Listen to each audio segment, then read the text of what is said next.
The mother of all talk shows is back. Unleashed, unabridged, uncensored, and unbelievable. Only on Sputnik Radio.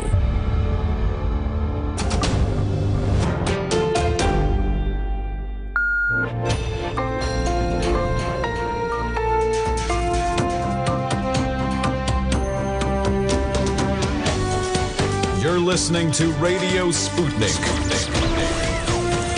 Telling the untold. Welcome to the Open University of the Airwaves with George Galloway. Only on Sputnik Radio. Welcome to the mother of all talk shows, to the Open University of the Airwaves.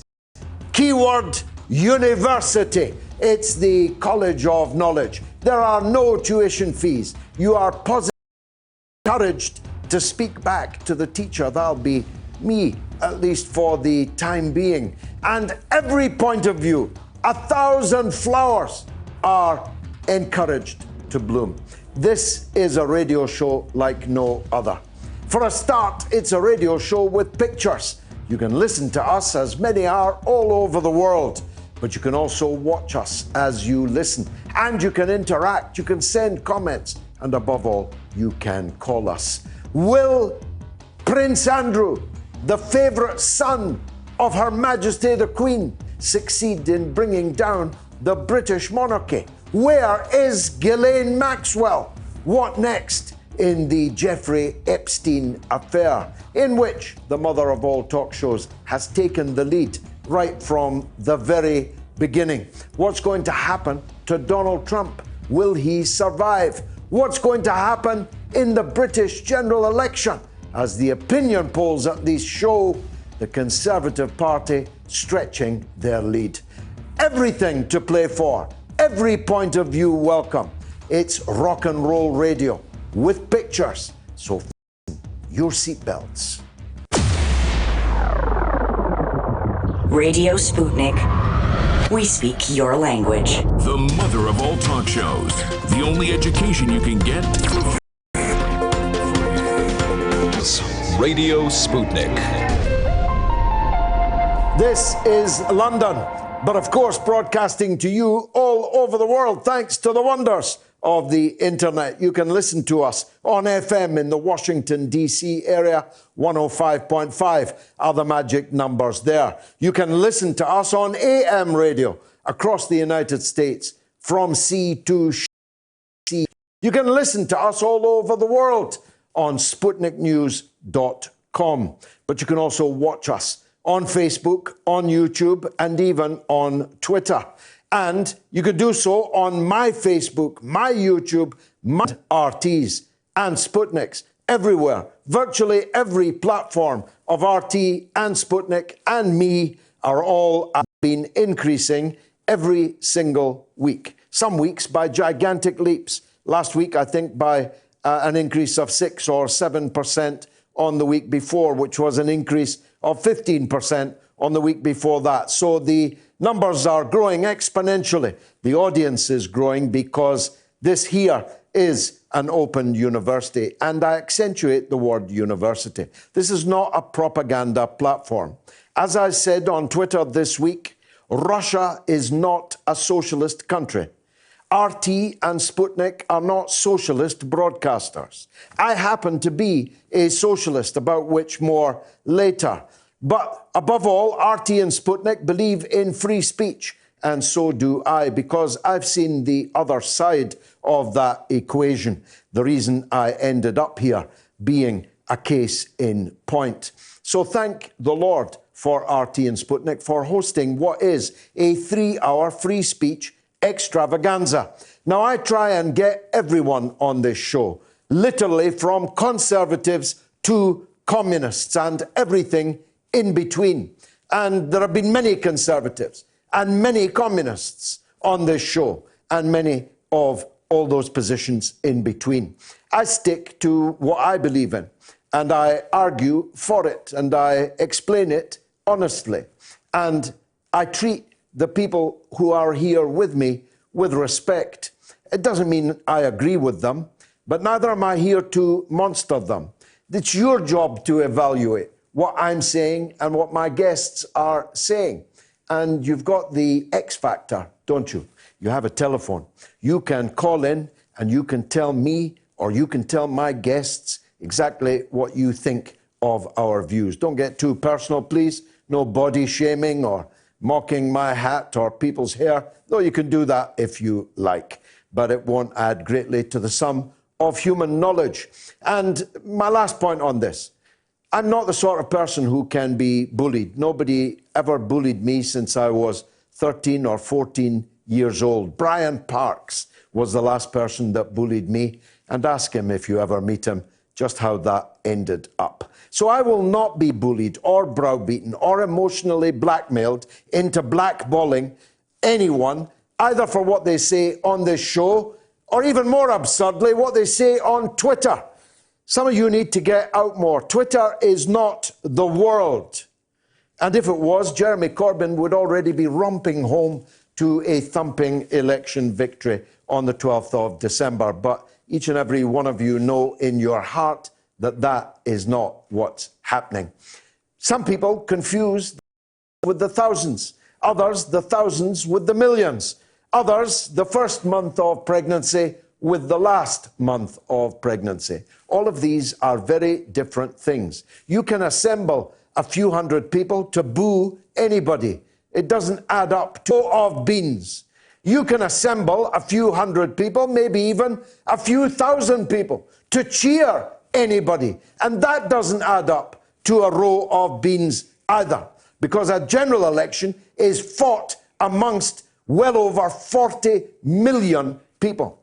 And most of those are not on Twitter, or even on Twitter and Facebook and Instagram and Snapchat.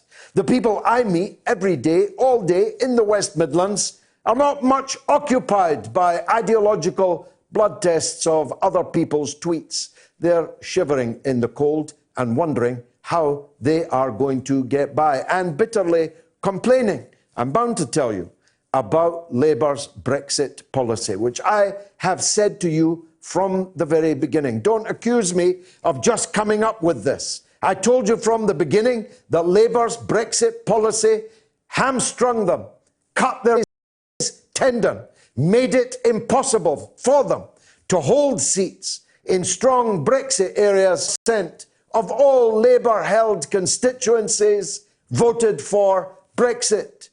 25 of the top 35 target seats for Labour to win, to form a government, voted for Brexit. And if you get 40% of the vote just 2 years ago, promising to respect the result of the 2016 Brexit referendum, and then change your mind and tell people they're going to have to vote again in a second referendum, don't expect them to be queuing up to vote for you. Vote for you.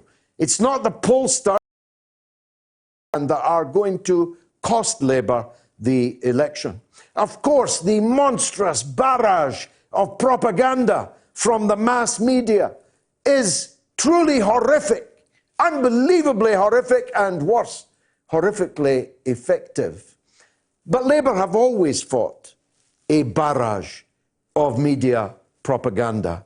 If that was impossible, Harold Wilson would never have won, not once, but 4 times. If it was impossible to punch through the media barrage, then Clement Attlee would never have won the landslide victory that he did win in 1945. It's very, very difficult, but it is not impossible.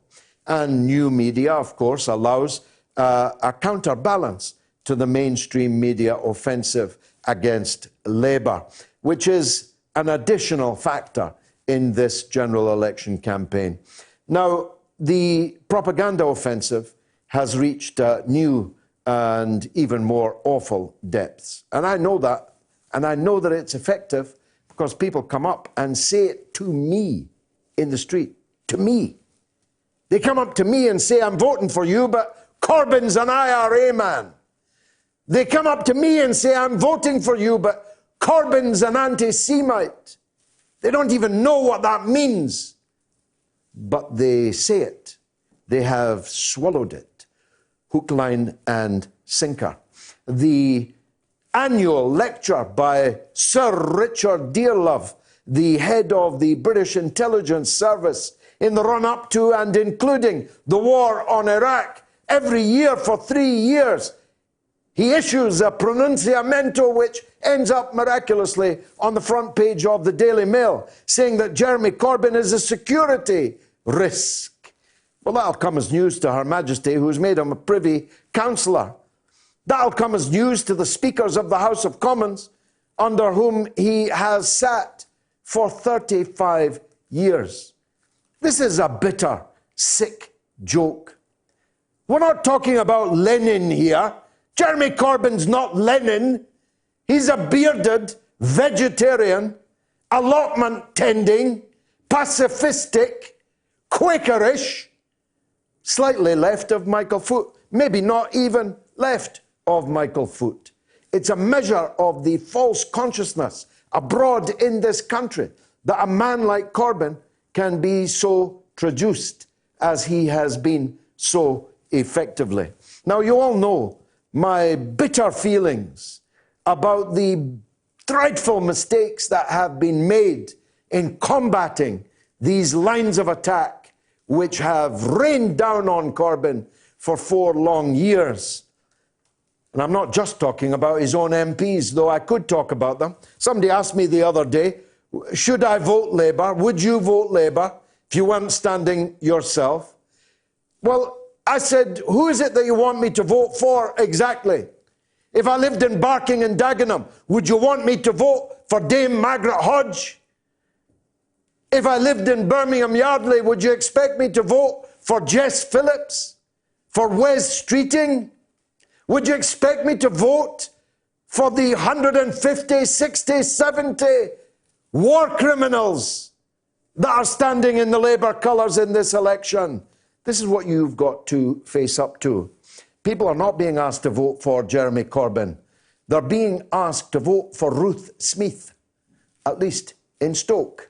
They're being asked to vote for hundreds of Labour MPs that have betrayed everything that Labour is supposed to stand for, because unfortunately, elections in this country are fought seat by seat, and Labour's going to lose, not win, a very considerable number of seats, right across the West Midlands, right across the East Midlands, in South Wales, in the north west of England, and in the northeast of England. Write it down that I said it here this night, more than 2 weeks distant from the polls. Now, some of you can't handle the truth. Some of you would prefer if I came on here and said the opposite to that, i.e., the opposite of what I actually believe. But I don't do that. If I have a reputation for anything in politics, it's telling you what I believe to be the truth. And that is what I believe to be the truth. We're not only speaking, of course, about the British general election, we're speaking about the American general election. Mayor Bloomberg has just joined the race, that's right. He's going to spend scores of millions of dollars of his own money to contest for the Democratic Party's nomination. Now, if you buy that, I've got a bridge here in London I can sell you. His purpose is, of course, is to drive a wedge into a Democratic Party deeply divided between 7 dwarves and Bernie Sanders.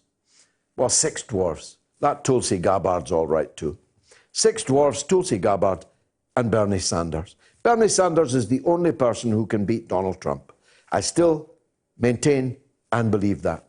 And that means that if Bernie Sanders were to become president of the United States, America will be getting a national health service. Imagine. Just as we, if Boris Johnson is elected with a majority, might be losing ours, except we've already substantially lost ours. I'll be talking to Dr. Bob Gill, who's made a brand new film about the great heist, the privatization of the National Health Service. And as he'll point out, I'm sure, because I've interviewed him before, We've been privatizing the National Health Service since the 1980s. First by Margaret Thatcher, and then supercharged by Tony Blair and Gordon Brown, then by David Cameron, Theresa May, Boris Johnson, and you can imagine a second term for Boris Johnson. So there's a lot of fake horror about this, as if it wasn't already happening. Me, I'm for the total nationalization of the National Health Service. No private practice. Our own pharmaceutical industry, buying our own drugs that we develop ourselves, not making fat the directors and the shareholders of big pharma. I'm for an end, a cleaning of the Augean stable of part privatization of the National Health Service. We'll see if Dr. Bob Gill agrees with me. Now, finally, what about the royal family? The Queen's a very old lady, long life to her. I bear her no ill will, but she doesn't deserve the family that she has got and sometimes married into. The conduct of what was at least her favourite son, the Duke of York, at least he currently is, who knows where he'll be by the end of the week, has been internally banished, maybe even externally banished into exile. Maybe Bahrain is indeed the place for him, because his conduct in fraternization at best and collaboration at worst with one of the most evil, sordid criminals to emerge from the moneyed classes of the United States in modern history. I refer, of course, to Jeffrey Epstein. Now, we have been ahead of the curve on the Jeffrey Epstein case. We've been following it right from the very beginning, when most people didn't know how to pronounce his name, and some people still don't. It's still a controversial matter. It's Epstein, Jeffrey Epstein. He is, I presume, dead. One must presume that he committed suicide. One must presume, if one is not a blithering idiot, that his suicide was facilitated by the state, which was worried about what would emerge about his true role and his true employers in the course of decades of dirty deeds, dirty business. And the fact that one of the Queen's sons was in and out of Epstein's townhouse, like Piccadilly Circus, like a railway station, is very troubling indeed. In fact, it's now begun to be an issue in the British general election, raising for the first time in a long time the question of, can the British monarchy survive? So I've got a poll question for you, and it's about Epstein's girlfriend, Lady Ghislaine Maxwell, the daughter of Robert Maxwell, once upon a time an adversary of mine. And like most of the adversaries of mine, he came to a sticky end. Here's the question. Where is Ghislaine Maxwell? A, dead. B, Israel. C, working in Woking in Pizza Express. I'll be right back. You can vote on my Twitter feed. You're listening to Radio Sputnik. By Any Means Necessary is your guide to the movement and efforts shaping the world around us, from mass incarceration. No longer am I interested in or concerned with prison reform. I am interested only in the eradication of prisons. To the battle between police and water protectors. It was a pretty punishing disregard for the sanctity of human life, that unleashing water cannons on peaceful, prayerful water protectors. From efforts to protect the environment. The climate movement is ready to, with plenty of opposition research and force and strength, along with, the right of both science and morality, to fight them on this. to the movement for Black Lives. When I first saw the Michael Brown video, and I saw that it clearly contradicted the narrative put forth by the Ferguson Police Department and by police supporters in general, 3 words came to mind. Color me shocked. Stay tuned to By Any Means Necessary, 5 days a week here on Radio Sputnik. Radio Sputnik. We speak your language. Find us at SputnikNews.com. George Galloway and the mother of all talk shows. Join us at the College of Knowledge, where there are no tuition fees. We are talking. 24 hours a day, 7 days a week. You are listening. We give you the most essential out of the endless information space. Radio Sputnik. Telling the untold. The mother of all talk shows. The only education you can get for free. Only on Sputnik Radio. It's the mother of all talk shows, but you can have your say. Here's how. In the US, the number to call is 001-757-744-4480. Or in the UK, 0207-798-2255. Or you can tweet me at George Galloway, at RTUK News. You can even tweet our own bespoke Twitter handle at GG Moats. And remember, I understand there were 1 or 2 interruptions on YouTube and Facebook earlier. I hope that's all sorted out now. Seems a bit odd at 7 o'clock exactly we'd get these difficulties. Now, Caleb Maupin is my favorite US correspondent. He's my RT colleague in the United States. He's a speaker, he's a writer, he's a political analyst. There's no one better to go to ask what's happening on the US political scene. And he joins me now via Skype. Caleb, thanks for coming on the show. Sure. Always a pleasure to be here. Now, let's start with the breaking news that the multi-billionaire Bloomberg has joined the Democratic Party race. How does that compute? Well, it's certainly not a surprise, because anyone who paid attention to the Democratic debates that have recently been happening has been hoping that some kind of wild card could be played.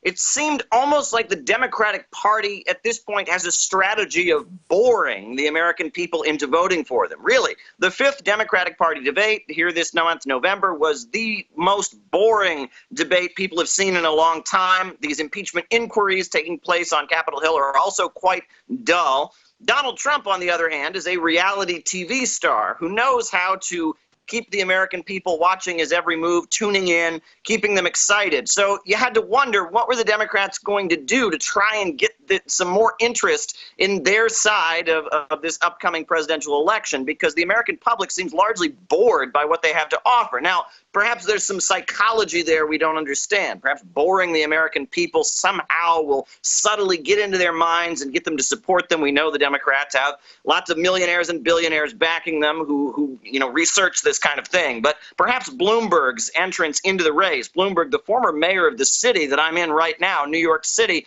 perhaps that'll make the Democratic camp more exciting and interesting to the American public. Well, I mean, let me ask a question which is obvious, at least over here, but perhaps that's our ignorance. How does a billionaire like Bloomberg qualify as a Democrat? Most people in this country, Britain, imagine that the Democrats are vaguely like Labour, blue collar, for the poor and the minorities and so on. This man had a shocking term of office as mayor of New York City, didn't he?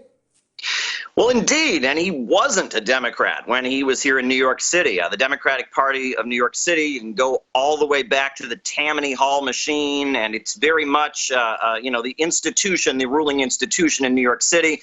When Bloomberg came in, that was seen as a continuation largely of the Giuliani leadership, where it was, the Democratic Party, the labor unions, and the Tammany Hall Democratic Party leadership in this city kind of being challenged. But Bloomberg is very liberal, very associated with LGBT rights, very associated with environmentalism. But at the same time, he was very, very strongly opposed to laws that would require a minimum wage for contracted companies that did business with New York City. He very famously compared such a law requiring companies that did business with New York City to the Soviet Union.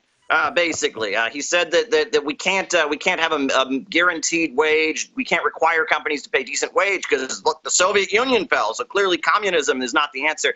Very bizarre. He also got quite a bit of flack for an ad campaign in the subways of New York City urging teenage mothers not to have children. And the ads were particularly harsh, and they seemed to almost target ethnic minorities. People saw them as almost Malthusianism. These ads basically urging, low-income people and ethnic minorities not to have children, kind of shaming teen mothers. That was quite a controversy.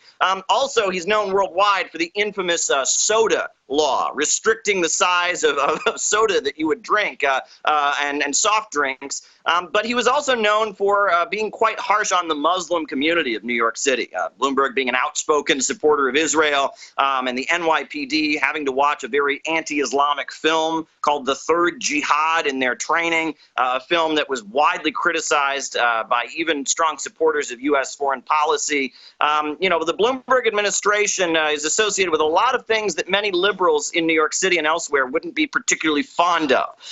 However, Mayor Bloomberg is trying to show that he's more of a liberal Democrat. He recently went to an African-American church and apologized for what was one of the key policies of the New York City Police Department under his leadership, which was stop and frisk. No, I mean, it's very easy. It's very easy, Caleb, to be liberal to the working class on wages and conditions and so on. We know that kind of a liberal here.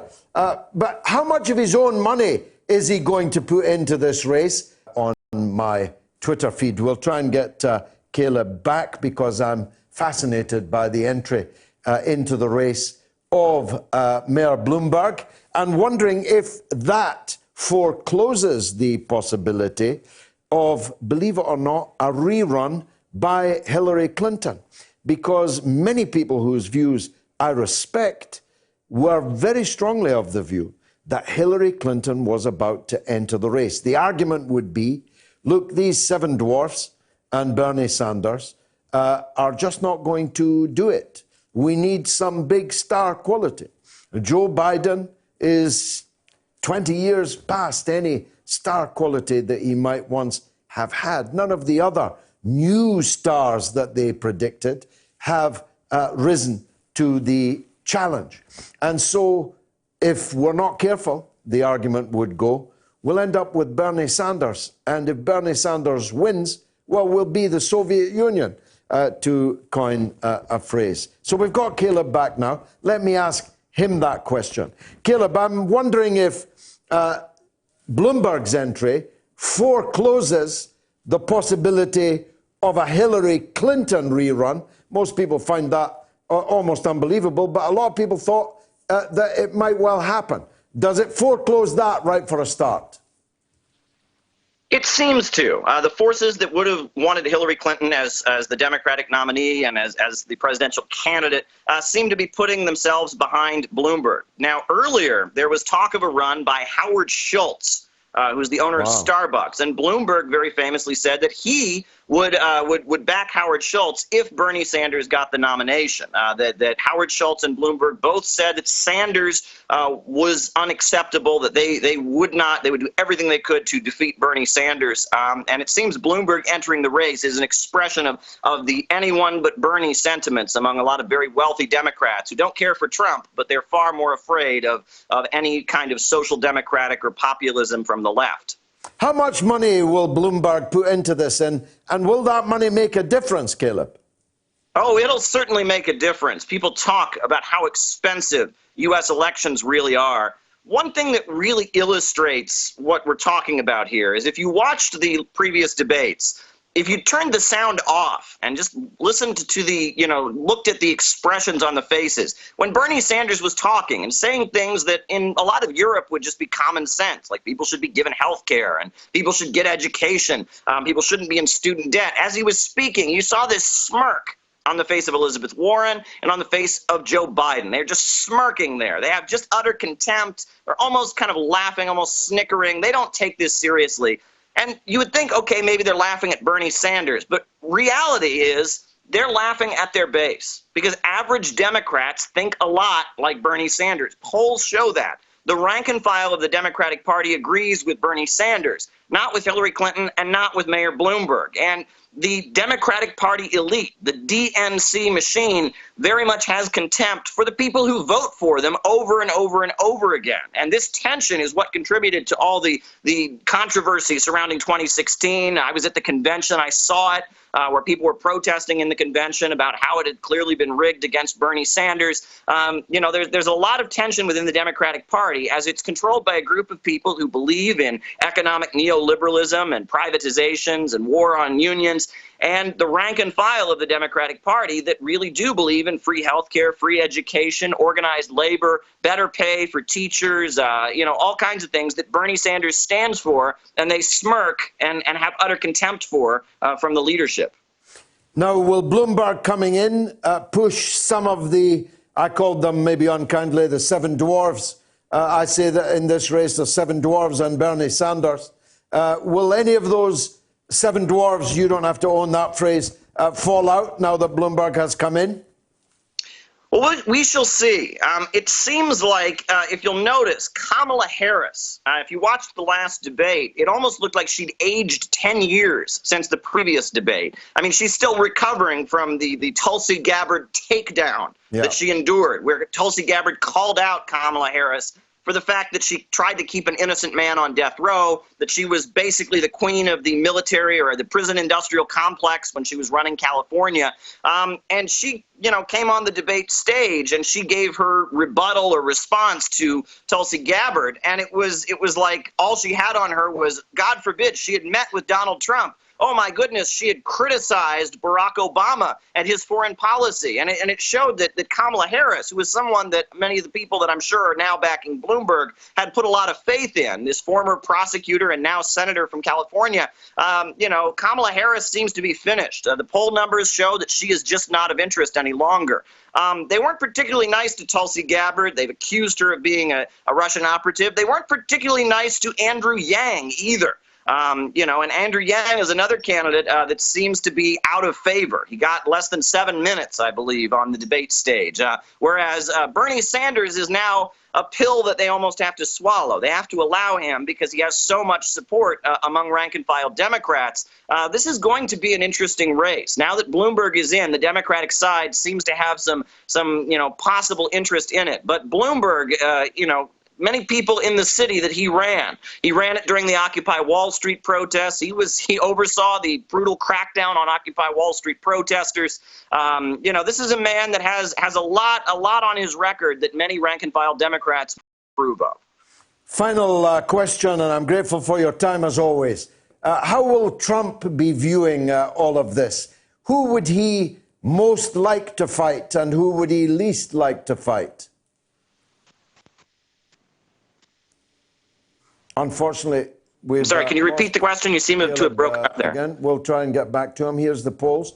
13% of you think Ghislaine Maxwell is dead. 51% of you think she's in Israel. 36% think she's working in Woking in Pizza Express. 488 votes in so far. You can vote on my Twitter feed. We've got Caleb. I want to finish that question, Caleb, if I may. Who would Trump, how is he viewing all this? Who would he like to fight? Who would he least like to fight?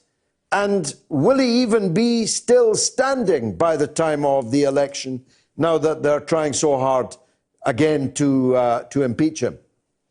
Well, I think that Trump would very much like to run against an establishment Democrat because Trump's entire image is that he's a maverick, that he's a wild card, that he's fighting the status quo. He's, turning up the apple cart and draining the swamp. And Bloomberg is somebody that Trump knows very well. I mean, where is Trump's real estate career? Where does that come from? Here in New York City. So I think a Trump-Bloomberg race is something that Trump would be very well prepared for. However, something coming from the left, someone who could also have that kind of maverick and rebel image, but coming from the left is something that Trump might not be as prepared to go up against. We know that during the 2016 election, Fox News desperately tried to organize a Sanders-Trump debate, and the Trump camp wouldn't have it. They just wouldn't have it. The idea of Trump and Sanders on the same stage together is something they were terrified of happening. And I think that fear is still well within the White House and within the Trump camp. Will he survive the impeachment challenge, Caleb? I think he will. I don't think that the Democrats have the energy in their side to remove him from office. But that said, things have been changing in the USA very rapidly, right? It may be that things rapidly shift. But as it stands currently, the energy to impeach Trump is coming from the Democratic side. But the Republicans still have the Senate majority, and they don't seem to want to remove Trump from office. Caleb Maupin, as always, a pleasure, an honor to have you on the mother of all talk shows. Thanks very much indeed for joining us. Now, earlier this week, as is my wont, I did a short stand-up for RT, this time on the extraordinary statement by Mike Pompeo, the US Secretary of State, which said that the illegal settlements by Israel of the Palestinian territory in the West Bank were not actually, after all, illegal. Here's what I had to say. Take a look. This is a matter of international law, and nothing that Mike Pompeo or Donald Trump can say can change that. But it has absolutely overturned the tables in the Israel-Palestine peace process, which is endless process, no peace, and in fact, the process long ago ceased to even meaningfully exist. But the Kushner peace plan for the area now is in ribbons and looks utterly ridiculous. This follows the unilateral recognition of Jerusalem as the capital of Israel and the moving of the American embassy there, and the Trump administration's recognition of the illegal annexation of the Golan Heights, which will forever belong to Syria, as will all the oil and gas underneath the heights. It's quite clear that Trump and co are on a madcap scramble to pull Netanyahu's chestnuts out of the fire and to do everything that they can to support Israel's position in these international, troubled, disputed waters. The impact on the Palestinian people cannot be underestimated. After all, the Golan Heights, and indeed the West Bank, and indeed East Jerusalem, have been occupied by Israel for more than 50 years, so nobody was expecting them back any time soon. But the Oslo Accords, signed on the White House lawn, the United States brokered peace agreement between Rabin and Arafat, is also itself completely shattered by this latest US declaration. After all, how can there be areas A, B, and C? How can there be any transition to Palestinian statehood in the West Bank if the paving of the West Bank with Israeli settlements is now to be accepted as legal and therefore presumably permanent? Now, I want to tell you something, because a lot of people have the wrong idea about settlements. They imagine, I don't know, tents and rolled wagons. These are not settlements in the sense of log cabins. These are cities with sprinklers and swimming pools and high-rise buildings. Urban settlements, permanent structures that are on illegally acquired Palestinian land, and if they are to be ex post facto declared to be legal, well, there's no room at all for any Palestinian state, not even the kind of Bantustans that many in Israel would be prepared to tolerate. This US declaration is not accepted by anyone, not by the Security Council, not by the United Nations, not by any other respectable government anywhere in the world. So, Trump's declaration that illegal settlements are now legal is meaningless in international law, but it marks the end of anything called an attempt to find a peaceful, negotiated settlement between Israel and the Palestinians. And what does that leave? It only leaves endless war. As long as I'm alive, as long as you're alive, as long as our children are alive. No justice, no peace. It's a terrifying prospect. Thanks again, Mr. Trump. Have something to say? Do you disagree with George? Then call us now and give us your view. Yeah, let me know what you think of that, what I had to say there, what I've had to say on everything so far in the first 45 minutes of the show. I think we've got a call on the line from Chris in Redcar, if I'm right. Chris, are you there? Yeah, I am, George. How are you? Welcome. Very good to hear from you. You had the call of the night a couple of weeks ago.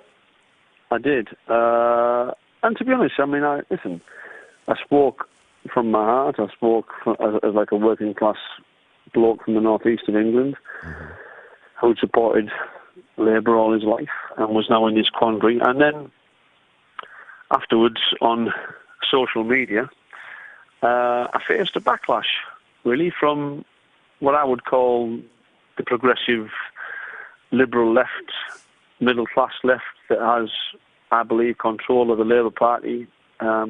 Most of the new members, there was a poll done a while ago that showed that most of the new members of the Labour Party are like middle class Remainers. And I mean, it was, trolling to a certain degree, but I mean, some of the things that were said, I mean, there was one comment that said I was a coward, and basically... A coward? Why? That's the last thing you could be accused of, surely. Well, I was called... one guy said he wouldn't have liked to have thought that he'd been in the trenches with me, and that I was a coward, and that I should stop in the Labour movement and fight for the Labour movement. And I thought to myself, hang on, you know, the Labour Party as a working class man's or woman's party is for me, is gone. You know, Jeremy Corbyn, as I said before, filled me with a lot of optimism and hope, but his biggest mistake was that he didn't stand by his principles of 40 years, and he allowed himself to be controlled by what you would call these Blairites, the right wing of the party, who basically forced him at knife point to support something that he doesn't really believe in. And, you know, the Labour Party now... I saw Len McCluskey on LBC this afternoon, and he was bragging and boasting about, you know, how well the Labour Party had done in the last election, and they came within a whisker of winning the election, and this and that and the other. But he wasn't being, like, fully honest with himself, because at that time, in 2017, the Labour Party was still in favour of not having a second referendum. Sure. And now they've changed their point of view when they want a second referendum, and you've only got to look at what happened in two lots of elections this year to see that the Labour Party really are going to lose this general election because of it. And for me, the Labour Party aren't a working class party anymore. I think that basically Jeremy Corbyn has been foolish in allowing himself to be manipulated in this way. I think there were 2 coup d'etats launched against him, 4 frontal attacks trying to take the leadership off him in leadership challenges. And then because the Labour Party membership decided that they wanted Corbyn in, and everybody was joining the party to vote for him, these people in the right of the Labour Party that we're never going to get rid of him head on. So I think they've actually it's been like an underhanded coup d'etat. They've got Jeremy Corbyn to support Remain, and in so doing, he's now put himself in a position where Labour is never going to win. And and they'll get rid of him when they lose this election. If he loses, he'll be out by Christmas. And you see, for me, therefore they've achieved their goal. I mean, it was a win-win. That's their long game. It was a win-win for them. That's the point, Chris. They force Corbyn into adopting their policies, and if he fails, they get rid of him. And those policies will then become the policies of the new leadership of the Labour Party by Christmas. It's not. We're not talking the passage of history here. We're talking about a few weeks from now. Let me respond to what you've said, and then I'll bring you back in. Corbyn was in, historically it will now be seen as an impossible position from the start. He captured the leadership against all expectation, including the expectation of himself, but he was placed in office but not in power, because the power lies in Parliament. And if you've got, as he did and does, hundreds of Labour members of Parliament who wish you dead, it's as bad as that. They would be happy if Jeremy Corbyn had dropped down dead at the dispatch box. That's how much they hate him and hate his leadership. If you've got that sitting all around you, it's very, very difficult to stand up to it. My complaint is that by conceding at every turn to them on everything, from the smallest to the biggest things, he did not palliate them. He did not make them go easy. It's like feeding raw meat to a bunch of tigers, a pack of wolves, and imagining that you'll somehow satisfy them short of them eating you. And of course, everybody who's ever dealt with a live tiger or a pack of wolves, or even seen it on the television, knows that that's not what happens. And so I could, if I had time or ennui did not preclude it, go through all the small things, very small things, that he conceded on. But let me just give you one. Ken Livingstone was thrown under a bus. I was never even invited onto the bus, but forget me, I'm happy. Ken Livingstone was thrown under a bus for doing nothing wrong. And that went on and on and on and on until Chris Williamson, the MP for Derby North, the greatest Corbynite of them all, got thrown under that same bus. And Corbyn didn't lift a finger to help him, not a finger. Didn't say a word. Not one single MP, not one, spoke up for Chris Williamson. I know there are Corbynites out there that don't like to hear that, but I happen to know the truth. I know everything about what happened to Chris Williamson. If I didn't know everything before Chris eventually got kicked out, trust me, I know everything now. Corbyn did nothing to stand up for Chris Williamson. And you expect people to stand up for Corbyn when he won't stand up for anybody else? What kind of world is that? I get people saying to me that I'm somehow betraying Jeremy Corbyn because of what I'm saying to you. No. Well, leaving aside he betrayed me long ago, leave that aside. I'm saying what I'm saying now about Corbyn because not of what I've done or he's done towards me. I'm saying it now because of what he has done and is now doing towards other people. These are small things. Who's in the Labour Party is a small thing.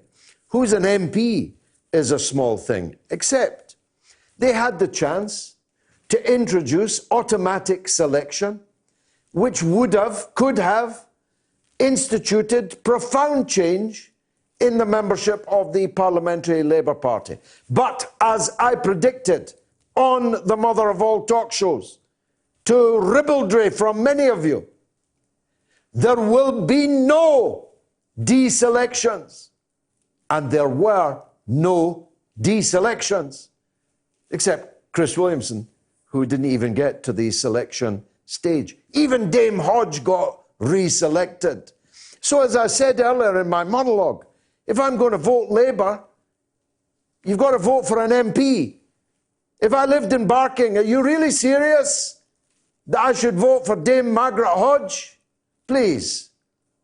And that can be replicated in literally hundreds of constituencies, including yours in Redcar. Finally, before I let you back in, the biggest betrayal of all is the one that betrayed even his own conscience. And that was the European Union. Jeremy Corbyn sat with me for decades in Parliament. Decades. He hates the European Union exactly as much as I do. But he's found himself now in a position where he's seriously expecting people to vote for a second referendum in which he's not even going to campaign for his own deal. And most of the top leaders of the Labour Party will be campaigning against their own deal. Now that's really Alice in Wonderland, and it can only have been dreamt up by people who don't understand how savvy the average voter actually is. The idea that nobody would notice this change of policy, this change of character, this chameleon-like change of skin, and that they would still respect Jeremy Corbyn in the same way that they did respect him when he won that great result in 2017. It was a profound misjudgment, and it's cost them the election.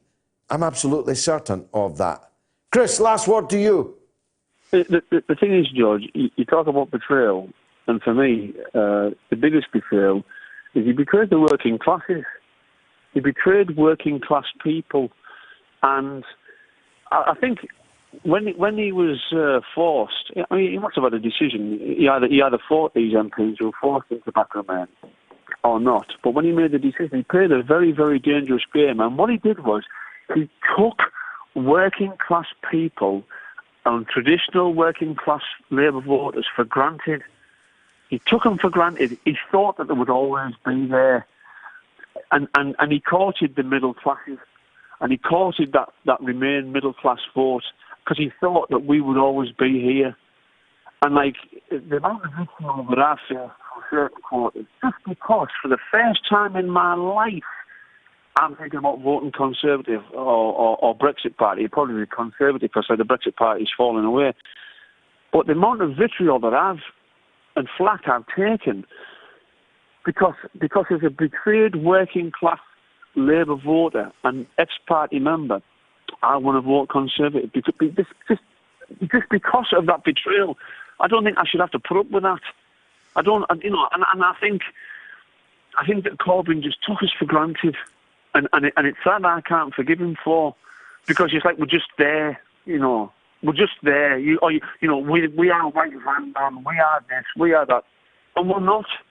I do think the first of all, the Labour manifesto has a lot of things in it for working class people. There's no doubt about that. There's a lot of things in the Labour manifesto that would make the lives of working class people better.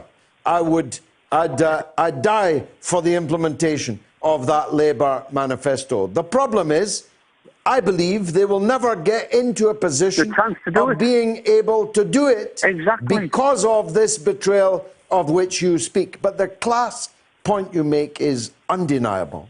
When I joined the Labour Party, believe it or not, in 1967, it was a working class party with working class MPs, some of them dreadful, but they were working class MPs. All the trade unions were affiliated and sending delegates, I know because I lived in the Labour Party office in the back room, and the rooms were full every night of this or that trade union branch meeting.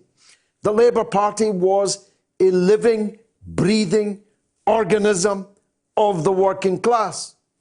And since 1967 till now, and particularly over this last 10 years, the Labour Party has become overwhelmingly a middle-class, university-educated, metropolitan, liberal culture rather than a Labour movement. And this culture question I'm going to have to return to, because most of the people I meet, none of whom, zero, have anything good to say about the Labour Party, just somehow have concluded that the Labour Party is no longer anything to do with them.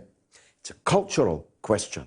It's about the preoccupations of Labour, preoccupation with gender politics, sexual politics, racial politics, minority politics, liberal politics, climate change politics. They don't see it as anything to do with their lived experience. Down on the cold streets, where these other preoccupations seldom cross their mind. That's not to say that none of these other issues are important. I think you know me. I believe in absolute equality for everyone. I have actually zero interest in what other people do in their bedrooms. I have zero interest. If somebody tells me they're a woman, I'll kiss them on the cheek and call them Mrs. Believe me, I've done it. In fact, I've done it in reverse. I used to shake hands with a guy that became a woman that I then started to kiss and call Mrs. And then he transitioned back to a man. I had to shake his hand and call him Mr. That happened to me. Believe me, somebody reasonably well known. So I've got nothing against anybody. I'll call anybody what they want me to call them. I'll let them define themselves however they define themselves. But if a Labour Party becomes obsessed, infatuated with these kind of identity politics, don't complain if the working class man and woman in red car concludes, actually, you're no longer speaking for me, mate. And no matter how you bully me on Twitter, you're not going to change my mind. Thank you very much indeed for that call. Where is Ghislaine Maxwell? 13% say dead. 51% say Israel. 36% working in Woking in Pizza Express. Getting on for 1,000 votes now. You can vote on my Twitter feed. Remember, we've now got an email address. It's onair, O-N-A-I-R, onair @ggmoats.com. onair@ggmoats.com. So you can send me emails and I'll read them out. And the phone number again is 020-77-982-255. The first hour is nearly by. But the good news is there are 2 more hours still to go on the Open University of the Airwaves. Don't go anywhere at all. Well, you can maybe make a cup of tea, but I'll be back right after the news. Curious about our curriculum? Have something to say? Then call us now to join the debate on the mother of all talk shows with George Galloway. This is Dominic Carter, a political reporter in New York for Verizon Fios TV News. This is Dr. Bill Honigman of Progressive Democrats of America, PDAmerica.org. Hey, everybody, my name is Tim Black of The Tim Black Show. This is Tom Luongo of Gold Coats and Guns. Hello, this is Benny Johnson. Hi, this is Juanita Broderick, author of You'd Better Put Some Ice on That. This is Jamal Thomas from the Progressive Soapbox. Hey, this is Raheem from D.C. This is Rachel Blevins, a correspondent with RT America, and you're listening to Fault Lines with Nixon and Stranahan. When I'm waking up in the morning and I'm looking for what's on the queue for the day, I tune to Fault Lines with Nixon and Stranahan. the wokest radio show for your wokest AM. These guys are the best in the business and experts when it comes to policy. They're bringing you the top headlines with an angle that you won't see in the mainstream media. Fault Lines is the greatest show on the radio. I enjoy immensely talking with Lee and Garland. They always treat me from either side with due respect, and it's a wonderful conversation. The best morning news show in America. Fault Lines with Nixon and Stranahan. Lee and Garland speak truth to power from the depths of the swamp itself, right here on Radio Sputnik.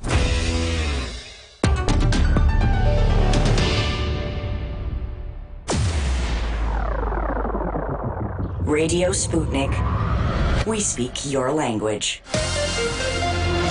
Find us at SputnikNews.com.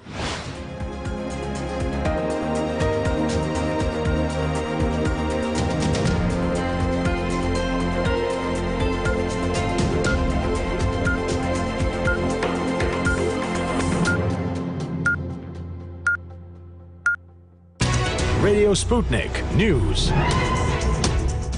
Record numbers of people have voted in Hong Kong elections that have become a litmus test of public support over long-running anti-government protests. Total turnout exceeded 2.9 million, including 400,000 new voters, a record rate of 69% of the total electorate of 4.1 million. The public are choosing representatives for 452 seats in the city's 18 district councils. The result is due early tomorrow. The councils are largely advisory and have little power, but the election has taken on symbolic importance in the semi-autonomous Chinese territory. The election is also seen as a test of support for embattled Chief Executive Carrie Lam. A strong showing by the opposition would prove the public still supports the pro-democracy movement, even as the protests have become increasingly violent. At least 24 people have died after a passenger plane crashed into houses in Goma City in Eastern Democratic Republic of Congo, local officials have said. Residents on the ground, including 4 family members, were among the victims. The small aircraft went down in the Maupin neighborhood shortly after takeoff from the city's airport this morning. Officials say 17 passengers as well as 2 crew members were on board the plane. Air accidents are relatively frequent in Congo amid lax safety standards and poor maintenance. And all the country's commercial carriers are banned from operating in the European Union. The Tu-28 twin turboprop aircraft owned by private carrier Busy Bee crashed about a minute after takeoff, a source at Goma Airport has said. And on the day that Britain's Conservative Party launched its general election manifesto, the BBC has been accused of editing out laughter at Prime Minister Boris Johnson in a debate program and replacing it with applause. The laughter came when he was being quizzed over whether he could be trusted. The corporation has admitted cutting out the laughter over what it called timing reasons. The Scottish National Party will to support a Labour government if no party wins an overall majority, but the SNP leader Nicola Sturgeon has ruled out a formal coalition. Sturgeon wants Labour to stop Brexit and to commit to an independence referendum next year. But while the Labour manifesto includes a pledge to renew the Trident nuclear deterrent, Sturgeon said that scrapping it would be a red line for the SNP to support Labour.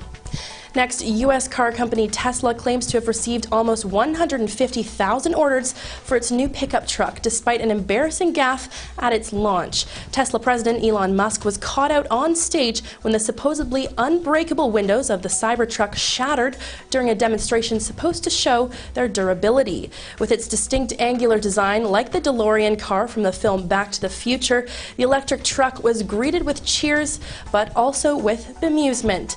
No date has been given for the Cybertruck's release, but analysts said it would not be ready before the end of 2021 at the very earliest.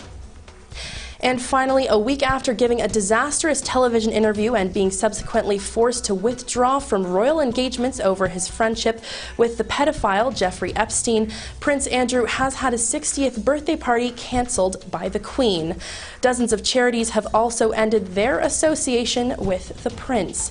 Andrew has denied claims by the then 17-year-old Virginia Roberts that she was trafficked by Epstein and was coerced into having sex with the prince 3 times. However, a further allegation was published today in a British Sunday tabloid newspaper with a former lap dancer claiming that Andrew once blew a raspberry on her breasts at one of Epstein's parties in his New York mansion.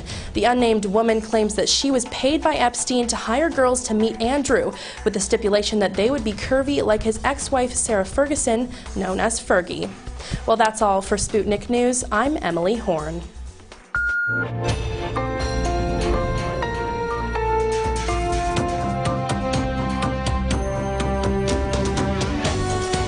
You're listening to Radio Sputnik. Telling the untold. Welcome to the Open University of the Airwaves with George Galloway. Only on Sputnik Radio. You're watching, listening to the mother of all talk shows, the Open University of the Airwaves, the College of Knowledge. At 7 o'clock, our server experienced a massive surge in activity. It's the first time that's happened, and it caused a little bit of wobbliness online at the beginning of the show. I wonder who we could have annoyed that might have produced that. There is a poll. Where is Ghislaine Maxwell? Is she A, dead? Is she B, in Israel? Is she C, working in Woking in Pizza Express? Now, Hong Kong went to the polls today. Municipal election, a record turnout, 69%. This follows what seems to have been the best part of a year of rioting, the destruction of public and private property, the assaulting of supporters of Chinese rule in Hong Kong with extreme prejudice. I watched a video, I wish I hadn't, of one man, a supporter of China, literally being set alight. I wonder if these polls will produce any change in the political governance at a local level in Hong Kong. I wonder what China is planning. Now, our guest is with us. He's Tom McGregor, though actually he's Thomas Polkin II on my leaflet, but it's Tom McGregor here. Tom, that's your pen name, I presume. I'm grateful to you for joining us. Tell us first, if you would, the situation on the ground on Election Day in Hong Kong. What can you say? Well, sure. Thank you for inviting me to your show. From my understanding, there was, as you mentioned already, there was record turnout, and I had checked the news a few minutes ago, and it looks like a lot of the pro-democracy candidates had won the election, and pro-Beijing candidates were not very successful. Basically, it seems as if the Hong Kong people are just, I wouldn't say they're supporting the riots, but they're just, it seems as if that there is a very strong message that they are very supportive of this pro-democracy group, and it's what I'm going to be curious about is those who were elected, are they going to solve the problems of Hong Kong? Are they going to be able to end the riots? Are they going to be able to end the violence? If they do resolve that, then they're doing the right thing. But it really depends on what is the real solutions. Are these candidates going to be successful? I am not sure yet, but we will wait to see. Well, of course, that is one possible route to a solution, by giving responsibility for the local government in Hong Kong to the people that yesterday were trying to burn it down. If they're going to be true to their oath and the weight of their responsibilities, perhaps that might lead to a diminution in tension and so on. On the other hand, if they're going to use the Hong Kong councils, the municipal power there, as a Trojan horse for more, that's going to be a much bigger problem for China, isn't it?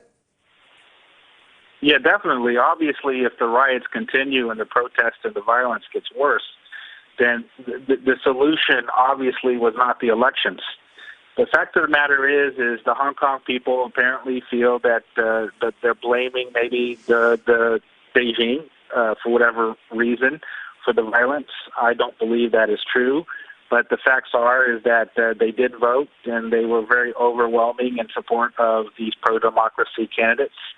So let's see what happens. The fact is that it's obvious that Beijing will be disappointed.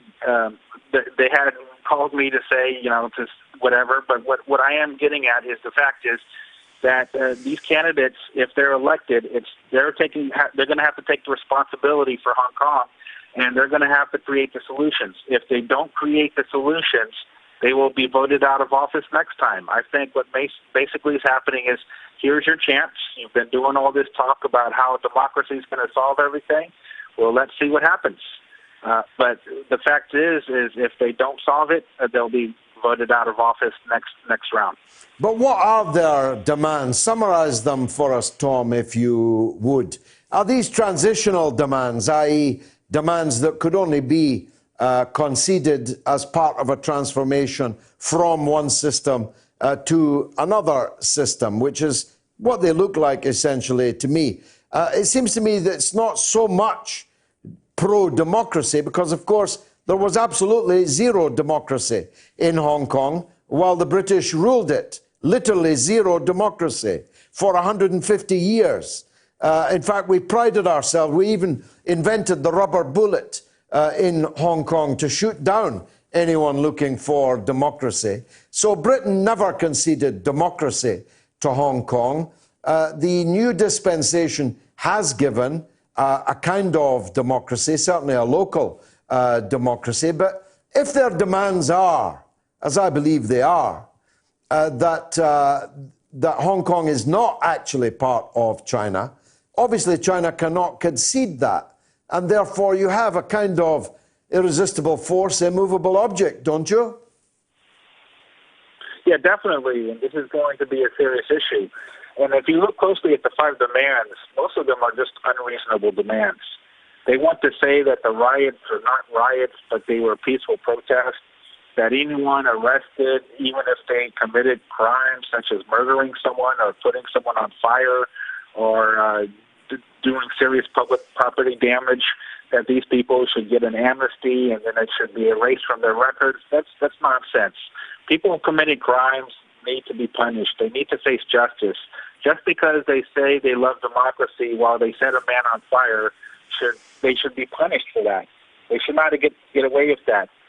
And also, you're right about the British. And what's interesting about the people of Hong Kong, it's almost like they're people who they always think that the grass is greener on the other side. So when it was the British ruling them, then suddenly they loved China. They loved Beijing because they were Chinese.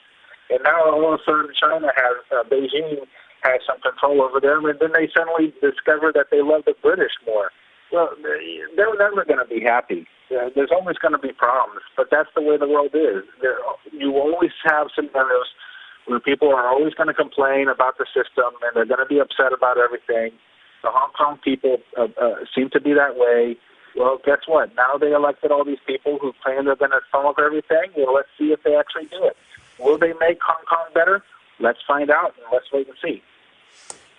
Has China made any comment yet, any reaction to the election results, or are they still coming in? Well, they're still coming in, and you also have to be aware of it's Beijing time. I mean, this is 4 a.m. in the morning, and the results didn't come in until a little bit after around midnight. So it's going to take some time for people to digest it here in China.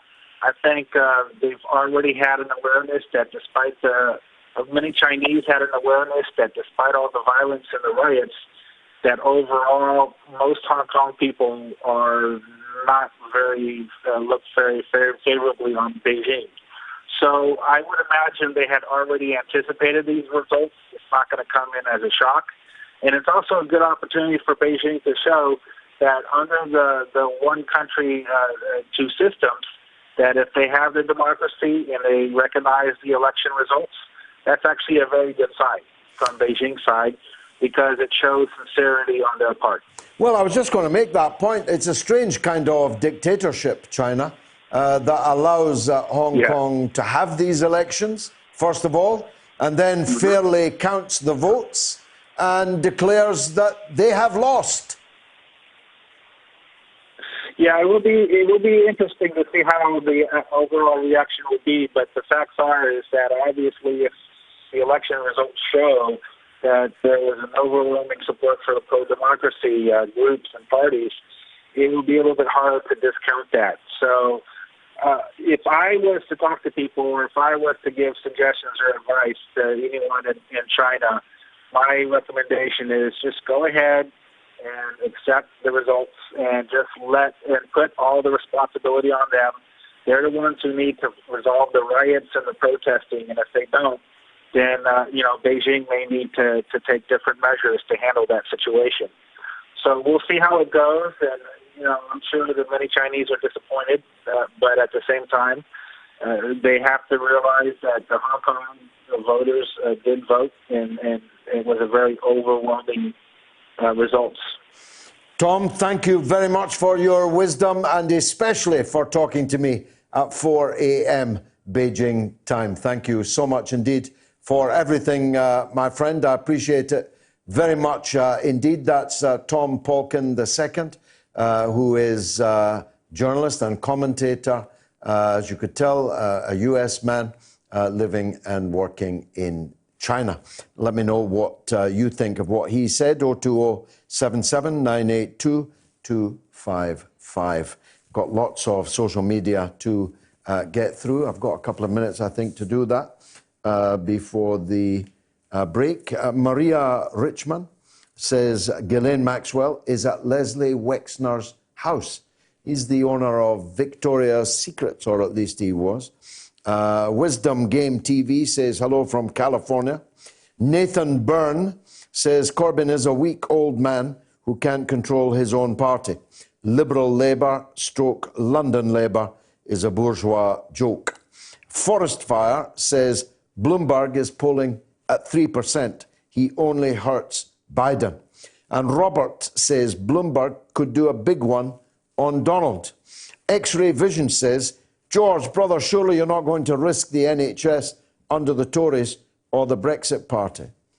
You see, I don't even understand what that question means. It means you weren't listening to anything I said. I told you here, and I told the BBC, I would give you my right arm right now for Jeremy Corbyn to walk into 10 Downing Street as the Prime Minister. But I'm telling you he's not going to. And I'm giving you the reasons why he's not going to. But you, I can clearly infer from your question, translate that as me wanting the Tories or the Brexit Party to run Britain. What's wrong with you and people like you? Can't you just listen? Clear your ears of your utter prejudice, hysteria, because that's what it is. Anyone who disagrees with you becomes a Tory, becomes an enemy. You really make me angry. Scouser Lars says, it seems to me that the establishment in the Democratic Party are doing their best to get Donald Trump re-elected. I'm sure they would all prefer Trump over Sanders. And Liam Brady says, so George, you're saying there's no point in voting Labour. What's the alternative? I didn't say that. I said, are you asking me to vote Labour for Margaret Hodge? And let me turn the question round to you, Liam, because I know you're one of the zealots in hot pursuit of your zealotry. Let me turn the question round to you. If you lived in Barking and Dagenham, would you vote for Dame Margaret Hodge? Would you? Well, if you would, there's a very substantial difference between your position and mine. This is still him. Who is this? I'm tired of George being against Corbyn now. He's been closing the polls, so I'm not sure where he's been looking. Clear to me, you've been hijacked by the right. Have you actually been listening to this show? Have you actually listened to the last 1 hour and 21 minutes of this broadcast and the hundreds and hundreds of broadcasts that went before it? Hijacked by the right? And he's not closing in the polls. Give yourself a shake. He's not closing in the polls. Labour is on 29% average. The Tories are well over 40% average. In one poll, the Tories are 17 points ahead. Don't fool yourself, or don't expect me to be a party to fooling other people. The Red Resistance. Hear what you say about Labour's chances, GG. There's a few things to throw into the pot, though. As every hour passes, a Tory voter dies and a Labour voter comes online. Labour has a brilliant ground game and the polls don't always count younger voters. That last point is true. Polls are not reliable, but over a considerable period of time, an average of all these polls is very likely to be something like the final result. I don't know about a Tory voter dying every hour. If that were true, I could not exult in it. I wish no one death, and neither should you. And I'm not sure that another Labour voter comes online. But I'll take your point that nationally, Labour has a big support amongst the younger voters, and the Conservatives have big support amongst the older voters. But here's my killer point. 50% of working class voters intend to vote Conservative. 17% of working class voters intend to vote Labour. Now, you may not care about that. For me, a Labour movement without workers is not a Labour movement at all. Socialism without the working class is not socialism at all. Young or old, it's class that counts most. And I'm telling you, and you must know it, because you're an intelligent communicator. I see your stuff. You must know that the more working class you are, the more likely you were to have voted for Brexit, and the less likely you are to be voting Labour in the general election. Now, that doesn't count on a big national public opinion poll as much as it counts on the ground game in the individual constituencies, in the Redcars, in the Dudleys, in the Birminghams, in the South Wales. That's where it counts. In our system, if you lose by one vote, you've lost. Robert Durbin says by email, why can't we all just get along? And Dr. Fath, URS, says, explosive start. I hear Pizza Express, in honour of Prince Andrew, has created the Pizza Royale. It has plenty of dough. Very good. Is oily, cheesy, and full of baloney. That is the tweet of the night so far. Scouser Lars says, Blair and Mandelson inside Corbyn's Labour, whilst you and Livingston are outside of it. Really? This has been Corbyn's greatest error, in my opinion. The appeasement of enemies in Labour may well be his undoing in this election. I hope I'm wrong. Red Resistance again says, I don't know where Ghislaine is, but I guarantee she won't be taking any late-night relief over the back of a luxury yacht anytime soon. This a reference to the watery fate of her father. Your vegan coach says, George, let's just say miracles of miracles, that Corbyn wins the general election. How likely is it, in your opinion, that he will be able to implement his policies without the Blairites trying to impede every move he makes? I'm treating that as a rhetorical question, Coach, because I know the answer to that, and so do you.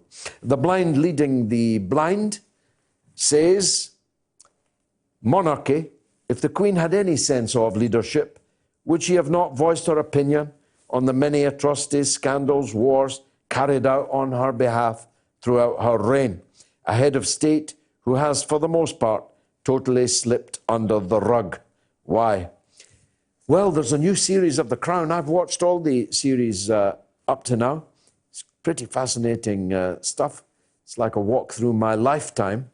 And I'm not sure that's entirely fair, because we have a constitutional monarchy, and we wouldn't have one for long if the Queen piped up with her own political views in public every time there was a controversy.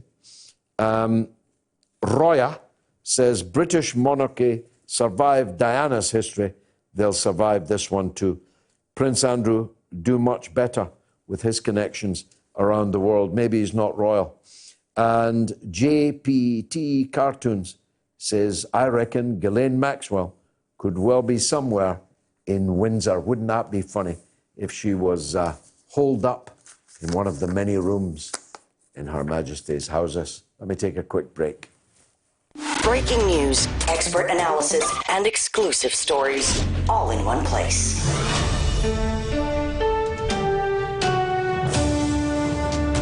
Radio Sputnik, telling the untold. On Sputnik with Max Kaiser and Stacey Herbert. Tune in.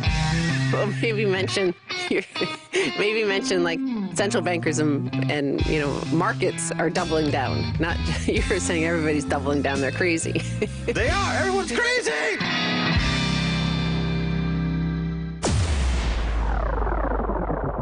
Radio Sputnik. We speak your language. Find us at SputnikNews.com.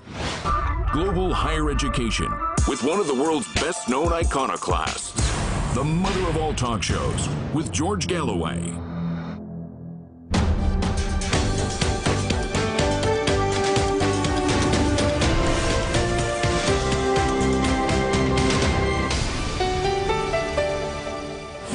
This is Dominic Carter, a political reporter in New York for Verizon Files TV News.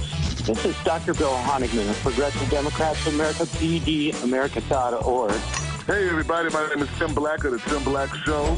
This is Tom Luongo of Gold Coast and Guns. Hello, this is Benny Johnson. Hi, this is Juanita Broderick, author of You'd Better Put Some Ice on That. This is Jamal Thomas from the Progressive Soapbox. Hey, this is Raheem from D.C.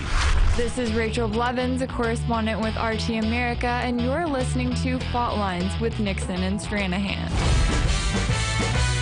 When I'm waking up in the morning and I'm looking for what's on the queue for the day, I tune to Fault Lines with Nixon and Stranahan.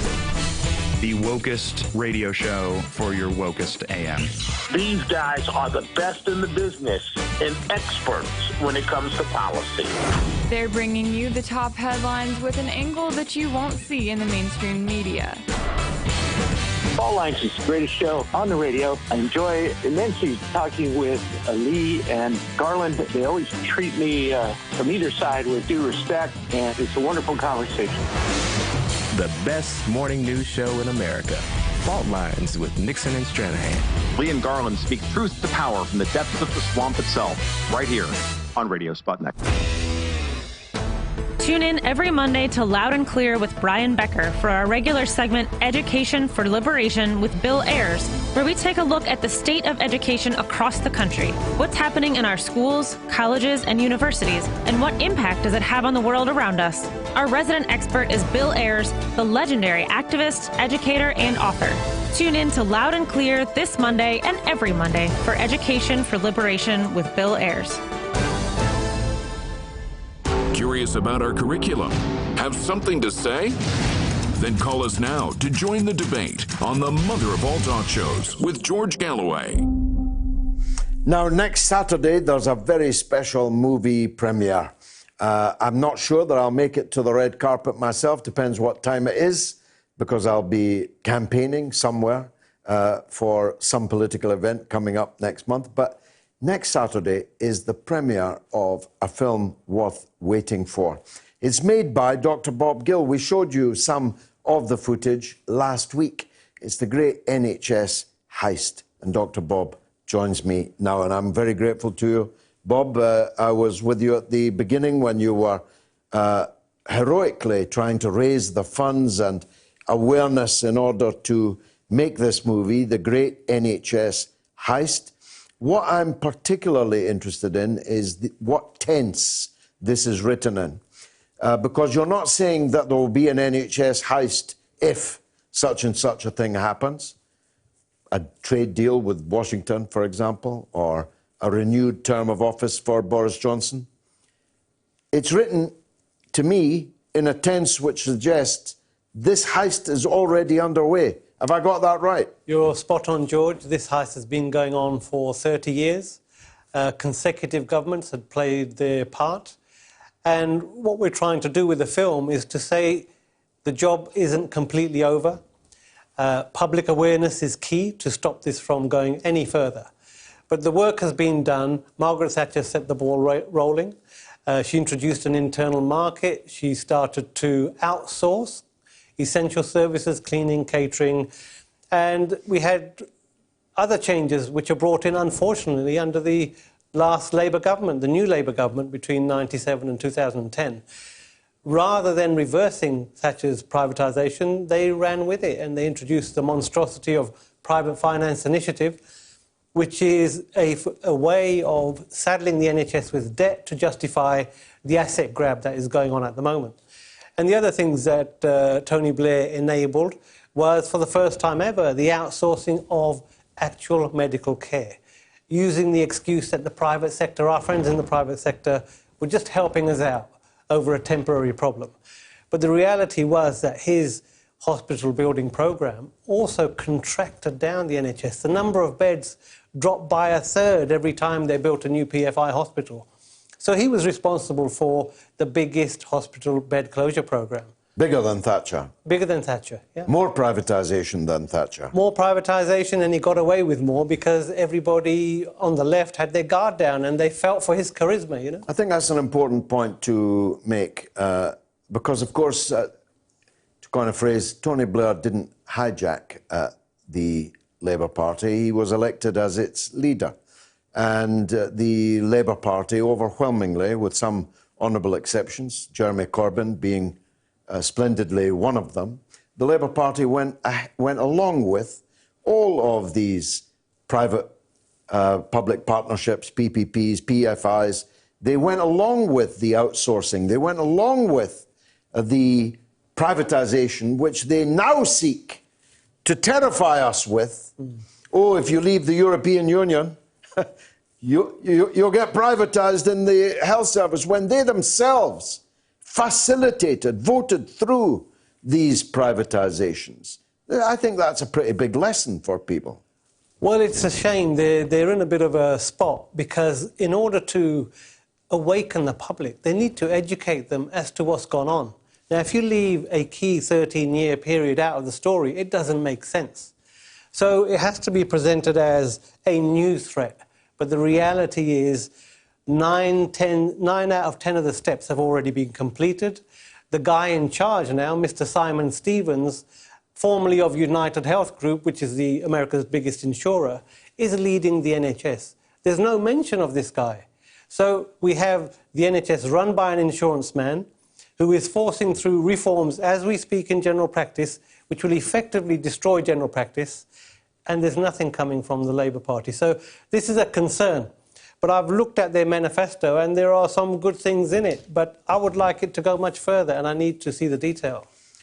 Well, I think we can all agree that Jeremy Corbyn, the leader of the Labour Party, would be a stalwart, an absolute stalwart defender of the NHS. And as I said, he was an opponent, as was I, of the Blair-Brown era's privatisation measures, as was Ken Livingstone, who was, of course, kicked out of the Labour Party. And I mentioned him just a few minutes ago. When he was Mayor of London, he fought these PFIs and so on. But let's talk then about what's in store. What more damage can they do? What could another Boris Johnson government do? And if he makes a trade deal with the US, if we leave the EU, what are the perils for the NHS in that? What has already happened is you've had the financing of the NHS structured in such a way that it has been set up to fail. So you've had this engineered crisis. So we're seeing how PFI debt will be used to liberate the public from their assets, which are the hospital and the land. The other thing that's happened is the NHS culture has been removed from a public service into a business mentality with this fake internal market that has been running for some decades now. And the other thing that's happened is the leadership. Now, you mentioned the Labour Party. If I look at my own union, the BMA, if you look at most institutions in this country which have memberships, there's a huge disconnect between the leadership and the membership. And Jeremy Corbyn has been a victim of this, whereby the vast majority of the members support him, but the PLP is taking a significant proportion, is taking every opportunity to trip him up and throw him under a bus. Within the NHS, the leadership within the NHS has been selected to carry out the privatisation. So what's left? The land we've talked about, patient data has been lined up to be handed over to companies like Google and Amazon, believe it or not, have done a deal with the GP. Selling people's medical records. Not even selling, George, just giving it away. So the public doesn't get anything for this. But fundamentally, they're breaching patient confidentiality. This is a huge can of worms which nobody's talking about. But what remains to be done is the insurance industry to grab control of NHS budgets, which at the moment, 20% go to fund hospitals, 80% goes to fund general practice, and most of that is recirculated via the hospital. You need to introduce the insurance industry into that flow of money. And Simon Stevens has developed a brilliant way of conning GPs into signing up to a new contract, which is a network contract, which will over time see their list, because money follows a patient, will see the control of their capitation list given over to the control of the insurance industry. And that's what lays ahead in the next 2 or 3 years if Boris Johnson gets his way. What does that mean for the individual patient? What impact on their lives and treatment would that have? Fundamentally, you can't make money out of healthcare if you want to do it well. So what private healthcare does, it avoids complicated patients and it avoids people who can't afford to pay.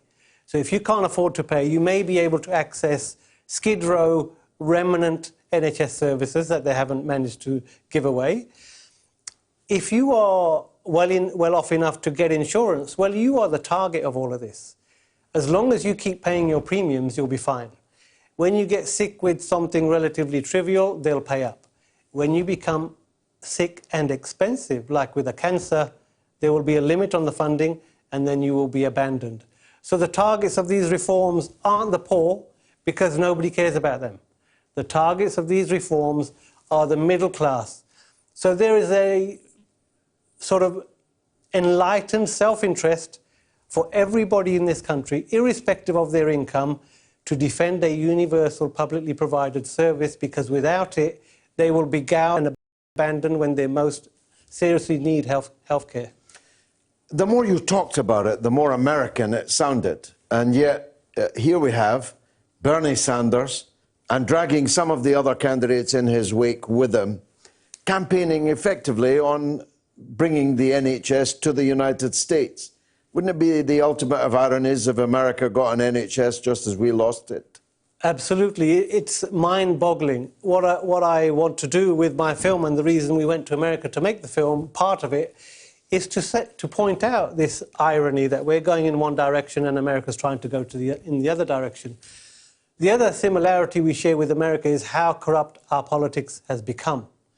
So effectively, the corporations buy legislation by sponsoring senators and politicians in America. Well, here we have the revolving door. And when the Health and Social Care Act went through in 2012, something like 200 parliamentarians had direct interest in private health care. Wow. So the similarities are growing by the day. Including former health secretaries. Absolutely. So you have Alan Milburn, who has private interests. He was a Labour health secretary. He was a Labour health secretary. The other Labour health secretary, Patricia Hewitt, who went on to work in private health care. And Stephen Dorrell is another one who works for, I think it's KPMG, who have been advising and facilitating and propagandizing for these privatisation. So in Britain, you don't get the money up front, but you've got a guarantee of a good number once you come through the revolving door. It's far more sophisticated than brown paper bags. That's very British. So 1980s. Now it is the memberships of boards, shareholdings and consultancies. Now, how can people watch your film? I mean, I know as a filmmaker myself, it's exceedingly difficult to get into cinemas. But there are many other platforms, many other ways. Give us how people listening and watching this now can get The Great NHS Heist. Well, first I'll encourage them to register on our website so they will know about updates, which is thegreatnhsheist.com. We're hoping that on the 30th we will launch this on Vimeo, which is a platform, and it will be a pay-per-view setup to start off with, just to recoup and help us publicise the film and hopefully hold other screenings. But in order to preserve my sanity and marriage, once I've done the launch, I'm going to hand it over to local groups to say, put on a screening. I'm happy to come and do a Q&A afterwards, but please do not wait for others to do this. We've given you a tool of information that you will not see on mainstream media, that you need to use to wake people up, irrespective of the class, because everybody will lose if this carries on. Well, I think it's a fantastic job that you've done. We need to get it out there. If there's anything I can do on social media, on this platform and others, to draw people's attention to it, of course, I will. I wish you all the best. What time is your red carpet? I'm assuming I was invited, but maybe that's You were definitely invited. You were top of the invitation list. Thank you. What time is it? 3 o'clock. It will start at 3, and we will have a small Q&A at the end, very brief, and then breathe a sigh of relief that it's all gone well. It's all gone well. Well, I won't be able to be there, but I'll send a representative. I'll be elsewhere, otherwise engaged, but my heart will be with you, and anything I can do, Bob. Thank you very much indeed. Thank you. Not just for coming on the show, but for making this really important film, The Great NHS Heist. And you can register now on the website. That's greatnhsheist.com. Thank you very much indeed. Let's take a quick break. You're listening to Radio Sputnik. By Any Means Necessary is your guide to the movement and efforts shaping the world around us, from mass incarceration. No longer am I interested in or concerned with prison reform. I am interested only in the eradication of prisons. To the battle between police and water protectors. It was a pretty punishing disregard for the sanctity of human life, that unleashing water cannons on peaceful, prayerful water protectors. From efforts to protect the environment. The climate movement is ready to, with plenty of opposition research and force and strength, along with, the right of both science and morality, to fight them on this. To the movement for Black Lives. When I first saw the Michael Brown video, and I saw that it clearly contradicted the narrative put forth by the Ferguson Police Department and by police supporters in general, 3 words came to mind: color me shocked. Stay tuned to By Any Means Necessary, 5 days a week here on Radio Sputnik. Radio Sputnik. We speak your language. Find us at SputnikNews.com. George Galloway and the mother of all talk shows. Join us at the College of Knowledge, where there are no tuition fees. We are talking 24 hours a day, 7 days a week. You are listening. We give you the most essential out of the endless information space. Radio Sputnik, telling the untold. The mother of all talk shows. The only education you can get for free. Only on Sputnik Radio.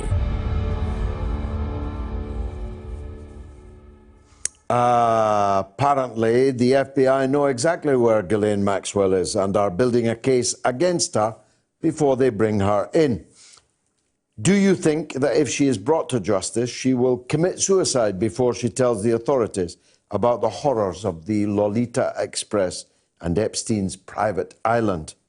And Andrew in Dartmoor says if very powerful people like Prince Andrew, Bill Clinton, and who knows who are actually brought to justice, if they have actually committed crimes with trafficked girls and underage children, could we be seeing a profound change in the near future? Or are some people really too powerful to imprison? Many thanks. Love the show, says Andrew in Dartmoor. Matt says, George, you oversimplify on Labour's chance of leading the next government.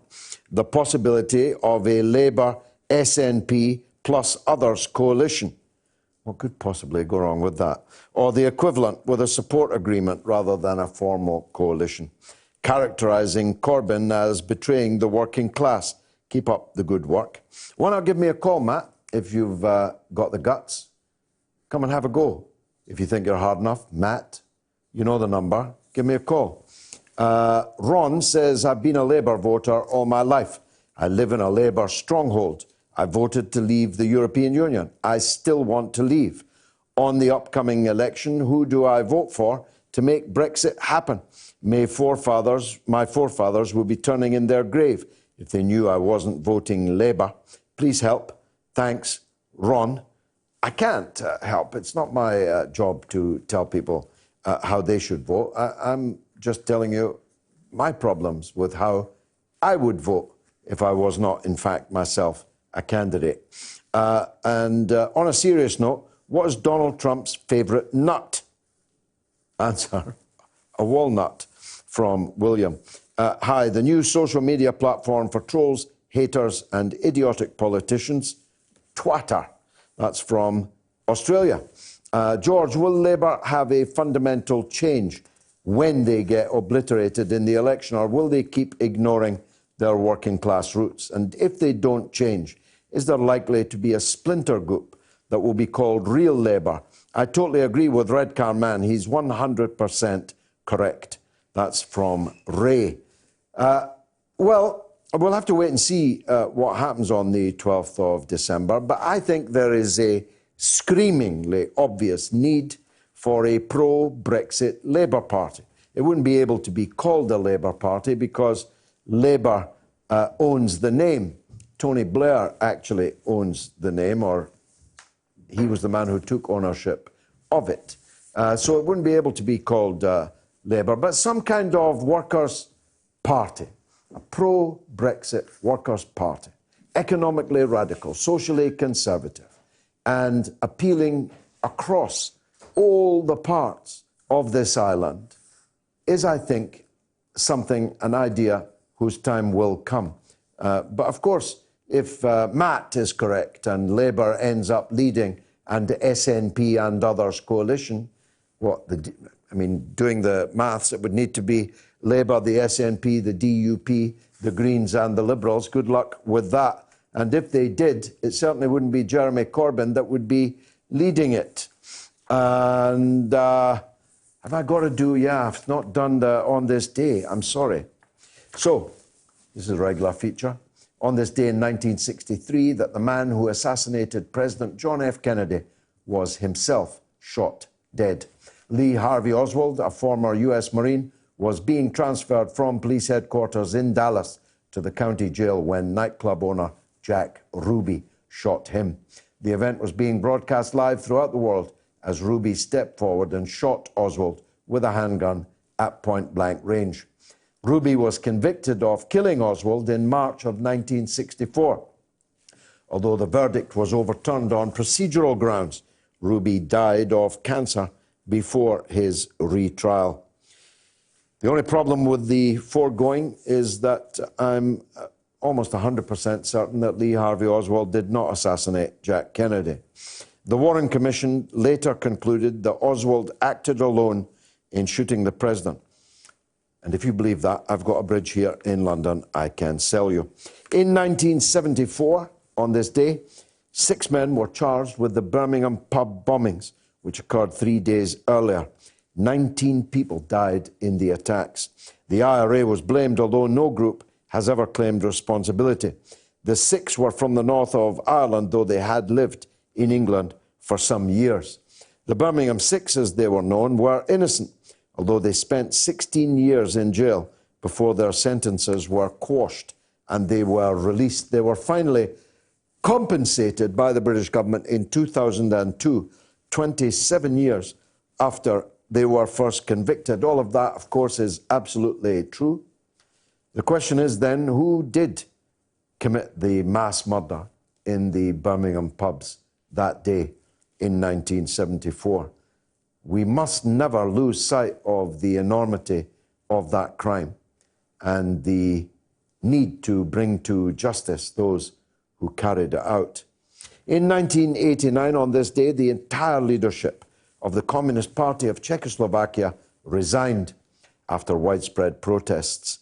The Federal Assembly then abolished the Communists' constitutional hold on power, paving the way for the dissident Václav Havel to become president, completing what was called by some the Velvet Revolution.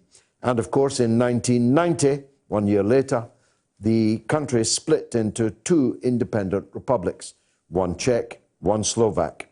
3 years later, in the Velvet Divorce, both finally became independent states. And finally, on this day, Freddie Mercury, lead singer with the rock band Queen, died in 1991, just 24 hours after he publicly admitted that he was HIV positive. He died quietly at his home in West London of bronchopneumonia brought on by AIDS. A very, very great performer, great artist, and a great, great loss. Russell in Wales is disappointed by my stance on Labour, so we better hear from him. Go ahead, Russell. Hello, George. Yeah, thanks for having me. Sorry, you caught me on the hop there. I had you on speakerphone. Okay.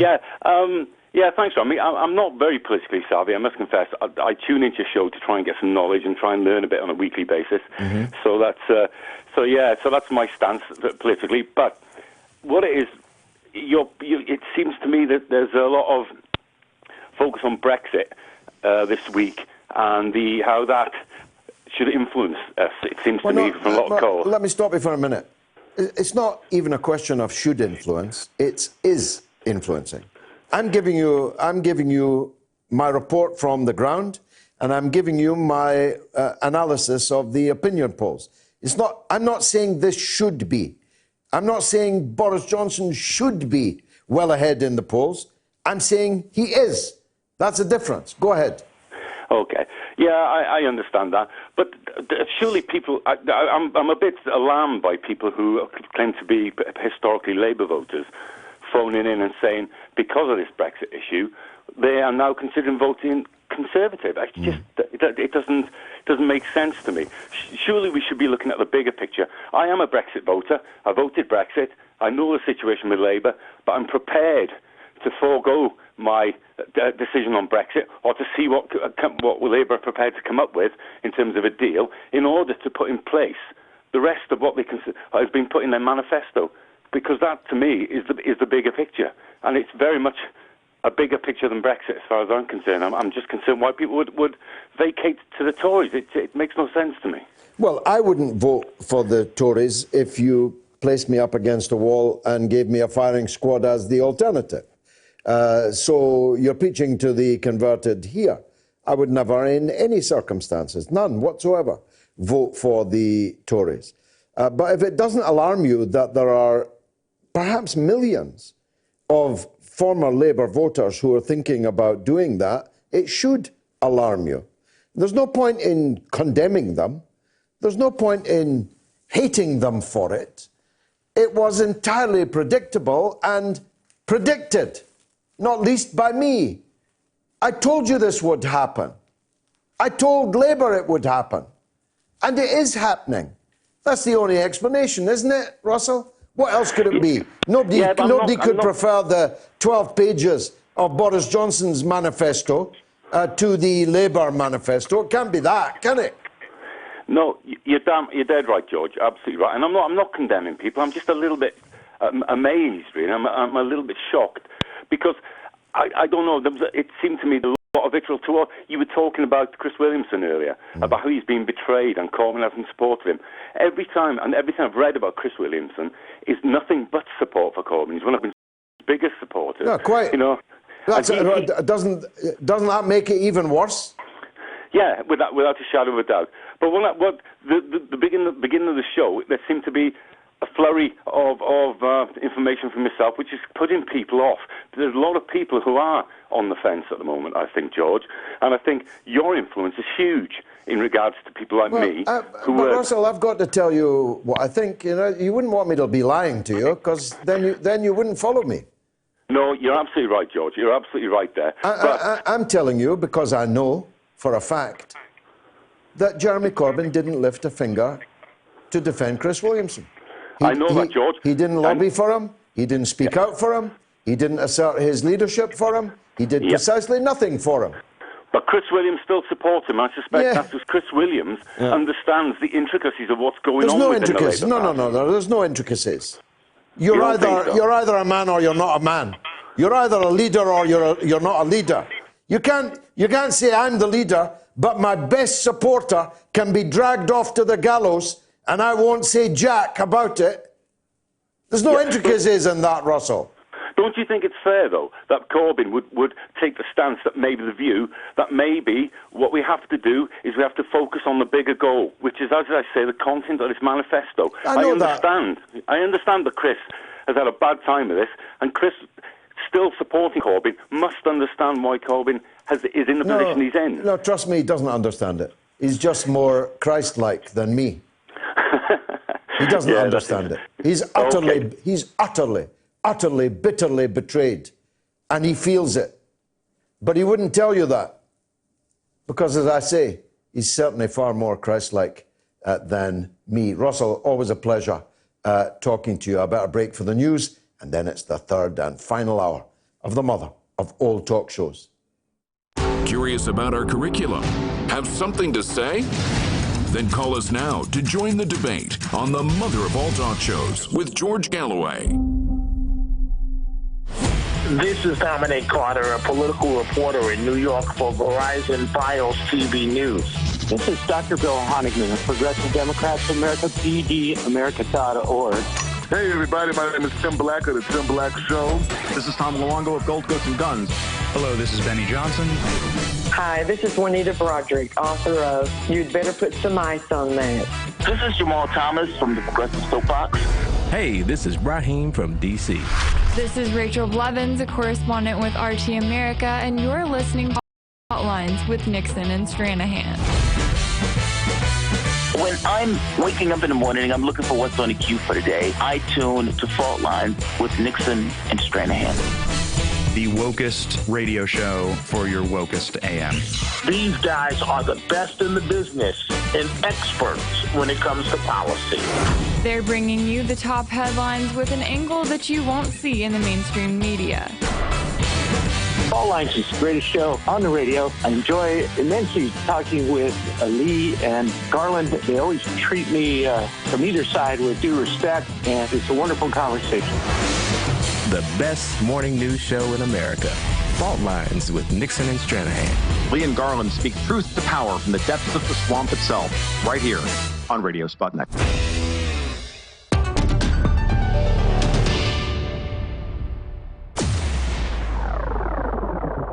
Radio Sputnik. We speak your language. find us at SputnikNews.com.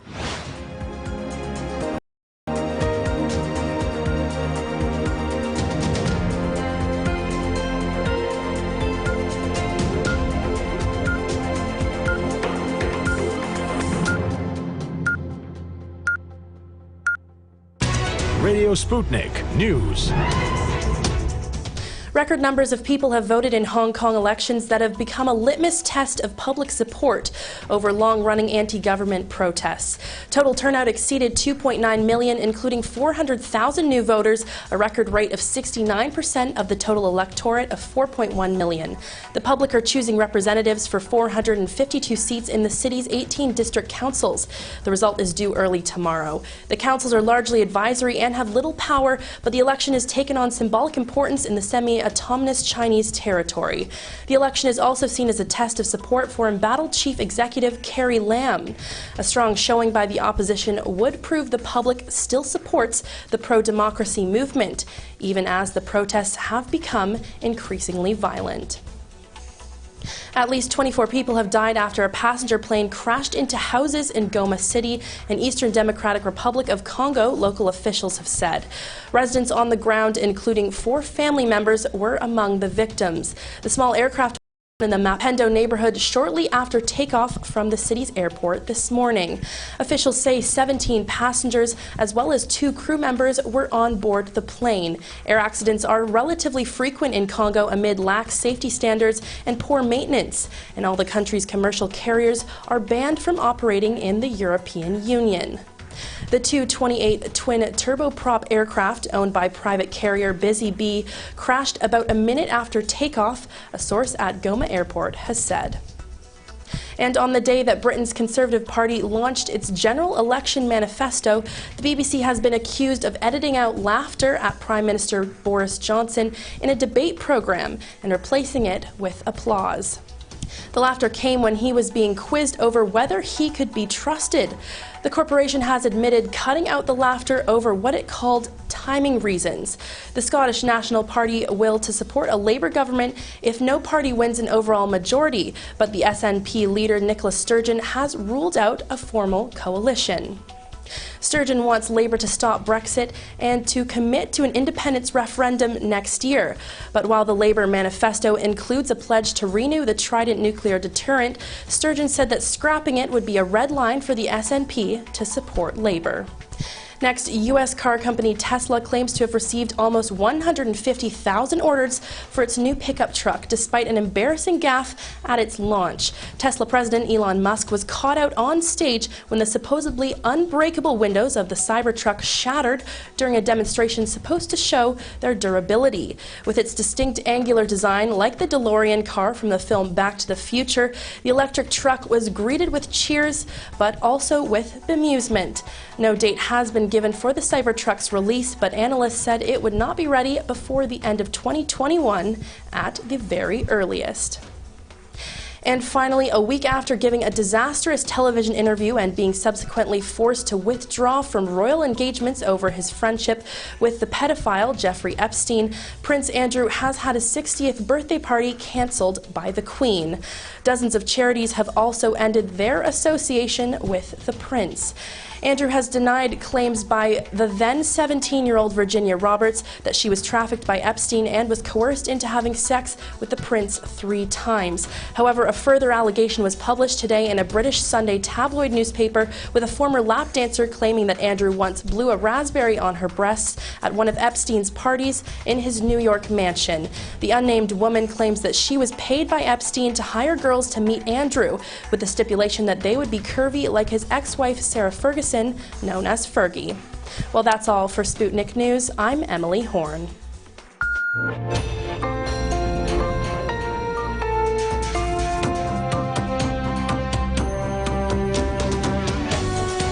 You're listening to Radio Sputnik. Telling the untold. Welcome to the Open University of the Airwaves with George Galloway on Sputnik Radio. It's the final hour, and I'm joined by the most controversial man in England, Adam Garrie, at least if some of my erstwhile followers on social media are correct. There's another poll. It is, whose Christmas ad campaign should Prince Andrew front? A, Lynx, B, Pizza Express, C, Tie Rack. Let me know, A, B, or C. The final result of the first poll, 13% of you think Ghislaine Maxwell is dead. 52% of you think she's in Israel. 35% think she's working in Woking in Pizza Express. I would have thought B was a pretty good bet myself, don't you think? Well, the big question is, where is she? And the last time that she's been seen, albeit that sighting was controversial, was just before or just after the strange death of Jeffrey Epstein. And that was at a fast food restaurant in Hollywood. Although there's some suggestion that that was Photoshop. Indeed, and we talked about the various things that online sleuths had discovered. So that was the last time she purported to be in public. She's gone completely quiet, even though now there's talk that she was invited to a royal palace by the Duke of York, Prince Andrew. Quite recently. Yes, and so... in June. He might be the only one. Maybe she's in the Falklands getting a dose of adrenaline because, according to some American lawyers, she might need it. Yes, indeed. Now, Sylvia says, George, you are deluded. I like you so much, but your argument is very poor. Jeremy Corbyn can't intervene the way you think. Leadership sticks by the rules laid down by the party. Him intervening is obstruction, and it will distract him from the real issue facing millions. Think again, says Sylvia. Well, that might be your understanding of leadership. It certainly isn't mine.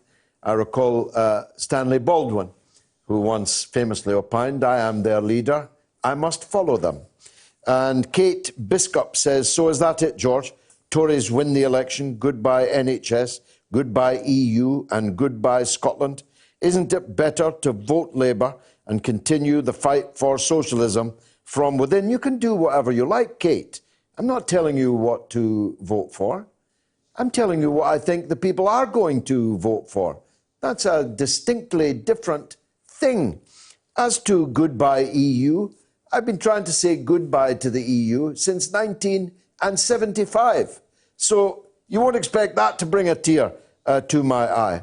And you heard Dr. Bob Gill describe how it was Labour that privatised the National Health Service. Many of the same Labour MPs that are still standing for election as Labour MPs on December the 12th. It was Labour that multiplied, accelerated the privatisation of the health service. So don't give me that guff. Unless you want to join up with me and demand the complete renationalisation of the National Health Service. Unfortunately, that's not in the Labour Party's manifesto. Sean Tabby says, I seriously think that Ghislaine is somewhere in South America, growing her hair long and has had plastic surgery, a new identity, and keeping a low profile. Lord Lurkin says, I agree with you, the Corbyn project will end Christmas. It has been a frustrating ride for me. The Blairites have won back the helm of the Labour Party. To be honest, I don't believe Corbyn was ever in control of the party throughout his tenure. No, that's right. He was a stag at bay. He was besieged by the people he had usurped by virtue of that stunning away. First and foremost, I'd like to say that I do have deep respect for you. And I've seen you many times, and I've also funded a lot of your projects, such as your films, etc. Great, thanks. But I am losing some respect this evening, because it seems to be you've changed from a Republican to a Royalist. Why does it seem to? How did it seem that way to you? I have been a Republican, Wayne.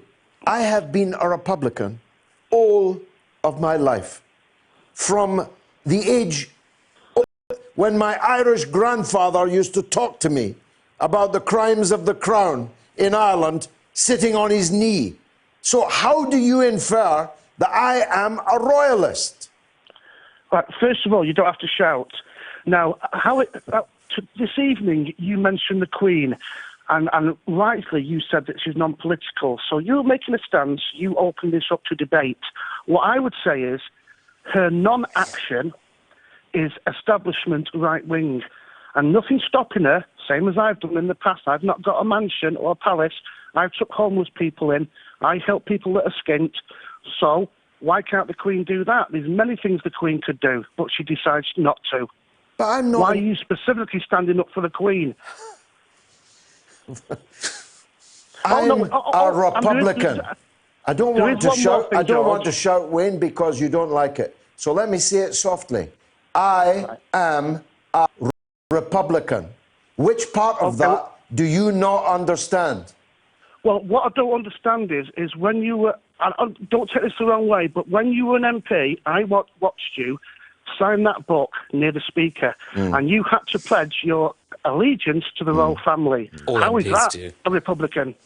Well, I did it with my fingers crossed, and I did not swear it on a holy book, because I could not swear on a holy book that which I had no intention of fulfilling. But if I had not signed it, I would not have been allowed to be a member of Parliament. And what would have been the point of that?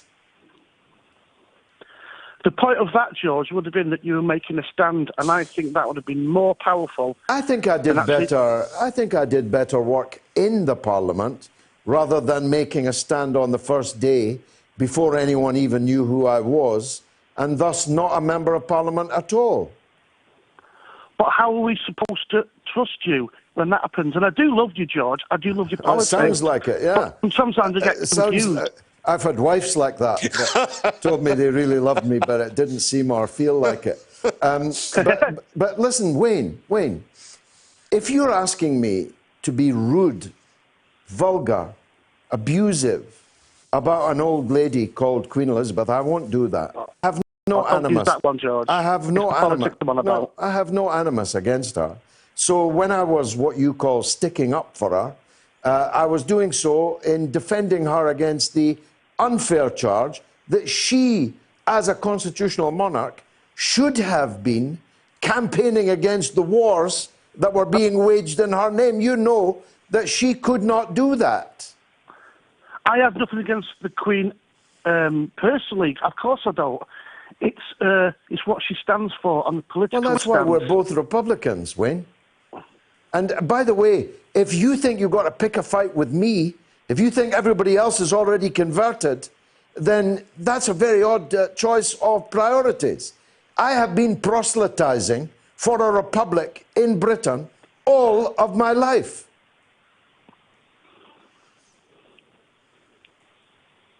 Oh. But it's just some strange things. Okay, Wayne. Where do you stand on that? You're a royalist, I guess. I was a royalist before I even knew how to sit on the throne. But my view is that the constitutional monarchy plays an important role in maintaining the Constitution. And this has to do with more than tradition and history. I'm a fan of both, as will not be a mystery to anyone. But this is why I think it's important.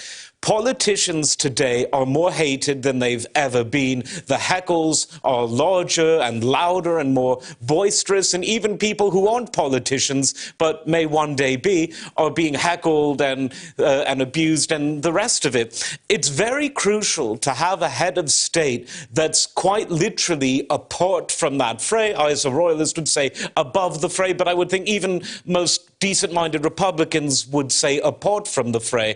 It helps one psychologically to say one loves the nation, even if one hates the Prime Minister, and God knows I've hated many of them, Blair being the worst of all time, just happened to be cursed that he and I shared a similar lifetime. So that's one of the important reasons. The second is that it gives a continuity of statehood across different forms of government. Right now, there are no MPs. We're in an election season, and whilst there is a government and is a Privy Council, they're necessarily limited by issues from doing a great deal during a time when there is no parliament sitting. Since at least the Glorious Revolution, that's been the case. But the state continues, the head of state remains in place, and the succession is an issue that's a foregone conclusion as opposed to something that one would fight about. And if people are fighting this much about Brexit, this much about the election, imagine even if there was a ceremonial Republican head of state, the way there is in many Central and even Western European countries, the kind of fight that would be, frankly, if it was a republic, I'd like Frank Bruno, but I suppose that maybe some others would have a different view. But I think the system works, and to quote an American politician to bolster a royalist argument, it was Barry Goldwater, one of the more interesting figures in the last 60 years of US politics, who in 1964 said, we must return to proven ways, not because they are old, but because they are true. If it's not broken, don't fix it. And the institution itself isn't broken, even if some of the individuals in it might be breaking a sweat sometime soon. 02077 982 255. Let us know what you think about that. Before I take this next call, let me read this email. George, I love you. I've always loved your radio programs. There's always a but coming when you hear that. But Hillary would have been better for the Palestinian people than Trump. I know you hate her. I was no lover of her. But Trump is a disaster waiting to happen. We're doomed, says Ray in Islington. Well, Christopher's on the line. He's a Trump supporter. Let's hear what he has to say. Christopher, welcome. Okay. First thing I want to talk about is Hillary. Yeah. She screwed them, too. She pretty much screwed everybody. Yeah, definitely. I thought that was her husband. I've not... Adam thought that was her husband. Yeah, go ahead. No. If you want to know how badly she screwed over with Haiti, yeah, of course, is just one of the many countries she screwed over. Now you're in Illinois, Christopher. Tell me this. Yes. How do you react to the news that Mayor Bloomberg has entered the race? Do you think it's a game changer? He's trying to do it for the same reason everybody else is trying to do it. He's looking at prison time. I didn't know that. What, is he also up on a charge? Quite possibly. There are 127,000 sealed indictments right now. Goodness me. Anyway, Christopher, tell us, is Trump going to survive the impeachment process? Considering he's going to put most of those people in jail, yeah. Well, he hasn't put many people in jail. It's mostly his people that have gone to jail. Well, yeah, that's because they're trying to get him in jail. Yeah. They figure if they can get him in jail before he puts them in jail, then they've got a shot. My but goodness. Right now, yeah, it's fun over here. Yeah, well, it sounds like it. Adam, you're a Trump man. Better than Hillary? Oh, yeah. Or less bad than Hillary? I think most people would agree with that. Glass half full, half empty. Yeah. Do you think that Bloomberg changes anything? Do you think the impeachment process changes anything? Well, first of all, I think the impeachment process plays into Trump's hands because, pardon me, Trump is the kind of fighter that likes being up against the wall. He loves to push back. He loves to be the underdog in the tall tower. So because they were probably going to do it anyway, I think he's actually somewhat, perhaps paradoxically, but he is pleased, and he said as much over the last 48 hours, that they're doing it before the election rather than attempting to do it in what I think is going to be a second Trump term. Because that way, instead of anyone having to talk about the issues, all that's going to be discussed is the Democrats are going to run on a policy platform that says, we tried to impeach Donald Trump, we didn't manage to do it, but now you can throw him out of the ballot box. And Donald Trump can say, losers, I won, now give me a confirmatory referendum, to use some language from the UK opposition. So I think think Trump is very pleased. And as for Bloomberg, much like Trump himself, he was threatening to stand for many previous elections, and he never really did it. But I don't think that he's much of a factor. His financial outlet has some good journalism in it, some not, mixed bag, but better than it's better than most. I listen to their business news every day. Indeed, but beyond that, I don't think that he really plays at a national level. I think he's too niche. He's not even overwhelmingly popular in New York, where he was the mayor. I don't think it really adds much. What's another Tweedledum added to the verse? So I think it's a bit of a non-starter. Okay, I think our caller has gone, so let me continue. Mr. Lee J. Perez, have you wondered why the Labour government would be so willing to have a national broadband owned by government free in every home? Mass surveillance by voted consent in an election. They will never go back on it. Connected to every phone, computer, TV, smart fridge, Alexa, everything. Britain was in uproar when it came out. We were being spied on. Snowden brought a lot of it out. If the government owns the internet, housing, transport, schools and universities across the country, it is one of the final steps to the Orwellian state. GCHQ will have the largest government surveillance program since communist China, and we'd have voted for it. If a second referendum comes before we leave the EU, Labour should be served with a lawsuit. The first vote has to be actively cancelled prior to a legitimate second vote being held. Where do you stand on the broadband issue?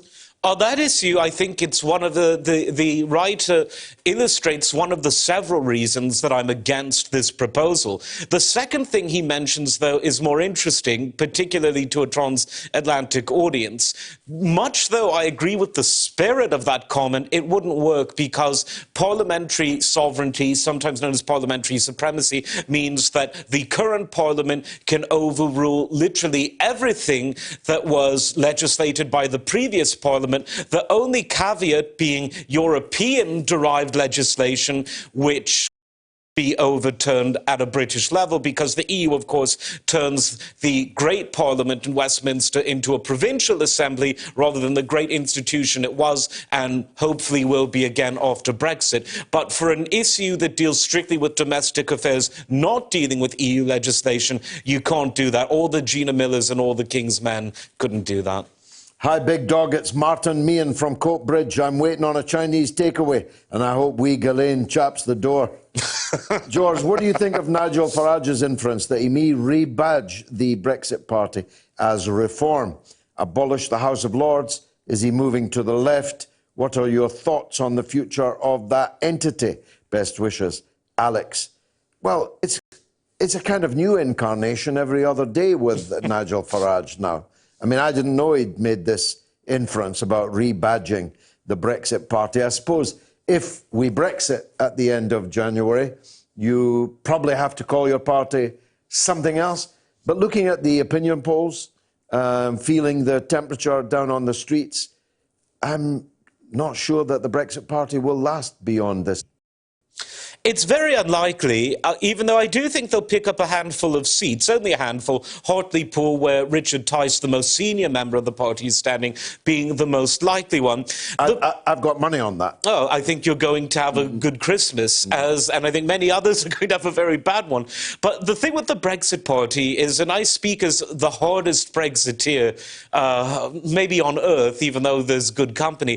The Brexit Party, apart from Brexit, is sort of this weird 18th century radical liberal sort of Foxite party. That's not Fox News, that's Charles James Fox, who you and Christopher Hitchens once famously argued over the custody of his legacy.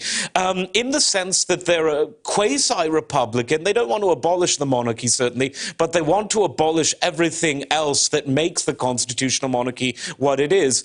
It's really put me off them, because all that you need to do to fix the broken House of Lords and the broken court system is to repeal several acts of Tony Blair's and one act of David Cameron. So you repeal the 99 House of Lords Act, you repeal the 2003 Criminal Justice Act, you repeal the 2005 so-called Constitutional Reform Act, and then you repeal Dave and Nick's Fixed-Term Parliaments Act. I would also go a bit back further to the 50s and repeal the Life Peerages Act. I think that the concept of a life peerage was born to be abused, and my word, since the era of Blair, it's been abused. Super abused, yeah. There's no doubt about that last point.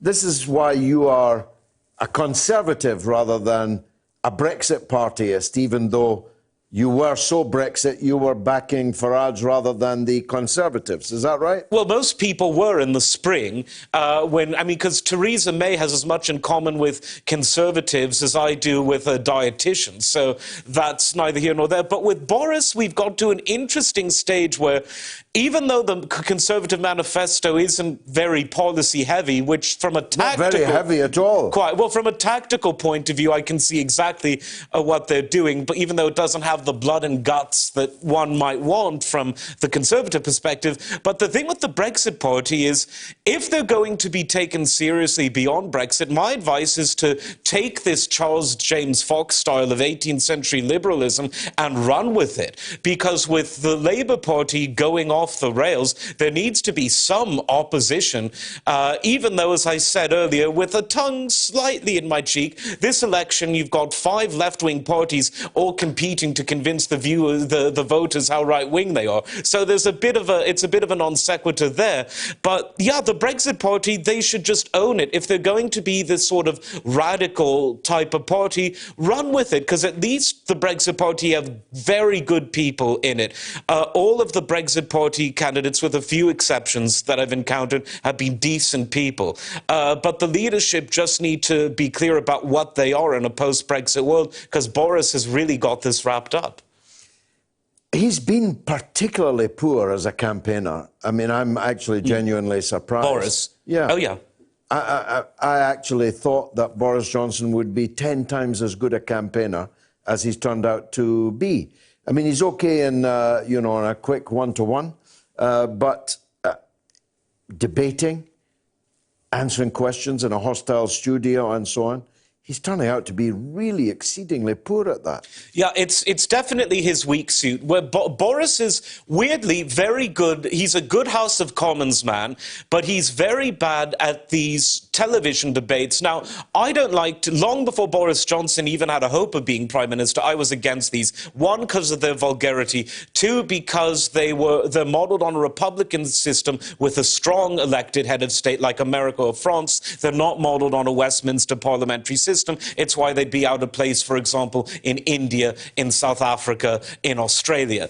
But back to Boris, the kinds of things that he's come out with, it's just as though he's apologetic in these situations, where Farage, turning it back to him, when he did his Question Time special, he is very good. So whilst I disagree with Farage's tactics, and whilst I disagree with this Foxite line that his party are taking, when it comes to the party leaders going in this debating format in a hostile environment, the best ones are Farage and, dare I say it, Nicola Sturgeon, who I'm not a fan of at all, but she is very good in these hostile situations, even though it's a bit unfair, because when she's speaking to voters in England, whether they're ethnically English or otherwise, what's the point, really? I mean, it's all... Why is she even in the debate? That's what I don't understand. The DUP aren't in the debates. DUP aren't in Sinn Féin aren't in it. The Welsh aren't in it. in one part of the electorate, and by definition, therefore,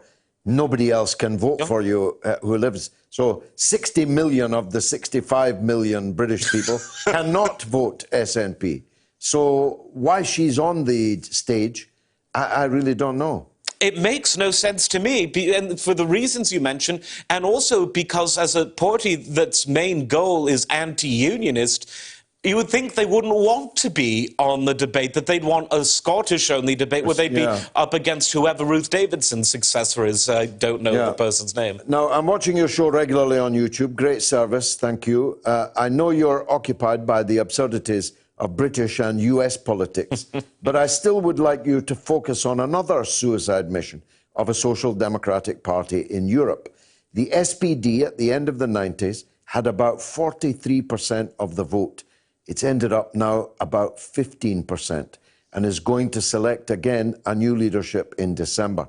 And once again, it looks strongly like they choose the third way Schroeder, Blair-like candidate named Scholz and his female partner. What is it, a job share?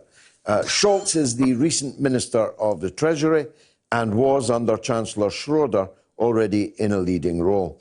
Although they could choose a better, left-oriented pair of leaders, Borjans and Eskens, the media circus strongly supports Scholz. Watch out for the results in mid-December and scratch your head.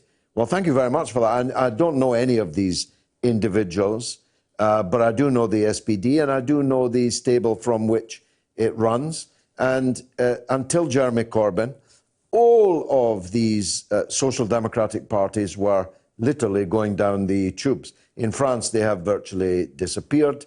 Mélenchon is now the representative of the left. I strongly support him. But the sister party of the Labour Party has effectively now disappeared. And that's true across Europe, except in Portugal and to some extent in Spain.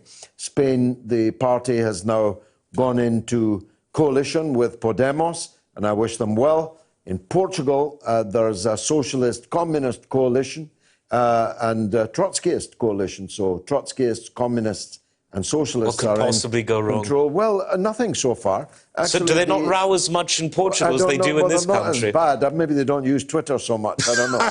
But actually, that government is doing well. The Portuguese government doing better than any other in Europe comparatively. But the German Social Democrats have committed, as you say, political suicide because Blairism is the liquidation of what a social democratic party was supposed to be. And Schroeder and Blair and I've forgotten even now their names, the French pretenders who took their party to the graveyard. George, thanks for your wonderful show. As a Leave voter, it's gutting the way the decision has been ignored or watered down to such an extent that it's not actually leaving the EU at all. I support Mr Corbyn's policies, including the nationalisation of the railways. In the event Labour wins and reruns the referendum, how can Labour implement the nationalisation promise, as they will be void if we stay in the EU? Labour needs to advise the voters the nationalisation of railways and utilities is conditional on staying out of the EU. Yours sincerely, Camran in Fulham, London. That is the email of the night. Yep. It's something I could have mentioned earlier, but I'd gone on a bit too long. Much of the manifesto cannot be implemented if Britain remains in the European Union because the very constitution, the Articles of Association since Maastricht, are that all goods and services must be open to compulsory competitive tendering, open to all companies, private and public, in all the countries of the EU. Kenny says, did Sturgeon say the Scots would get no confirmation vote on her negotiated deal with the UK government after the negotiations with the UK if the Scots voted to leave the UK? I'm pretty sure she did. Yep. It's a major flaw that we pointed out before in the SNP stand on all of this. They have done everything they could to wreck the result of a legitimate referendum in Britain. Why wouldn't people try to wreck any referendum that she was able to wangle out of whatever parliamentary dispensation falls after the election?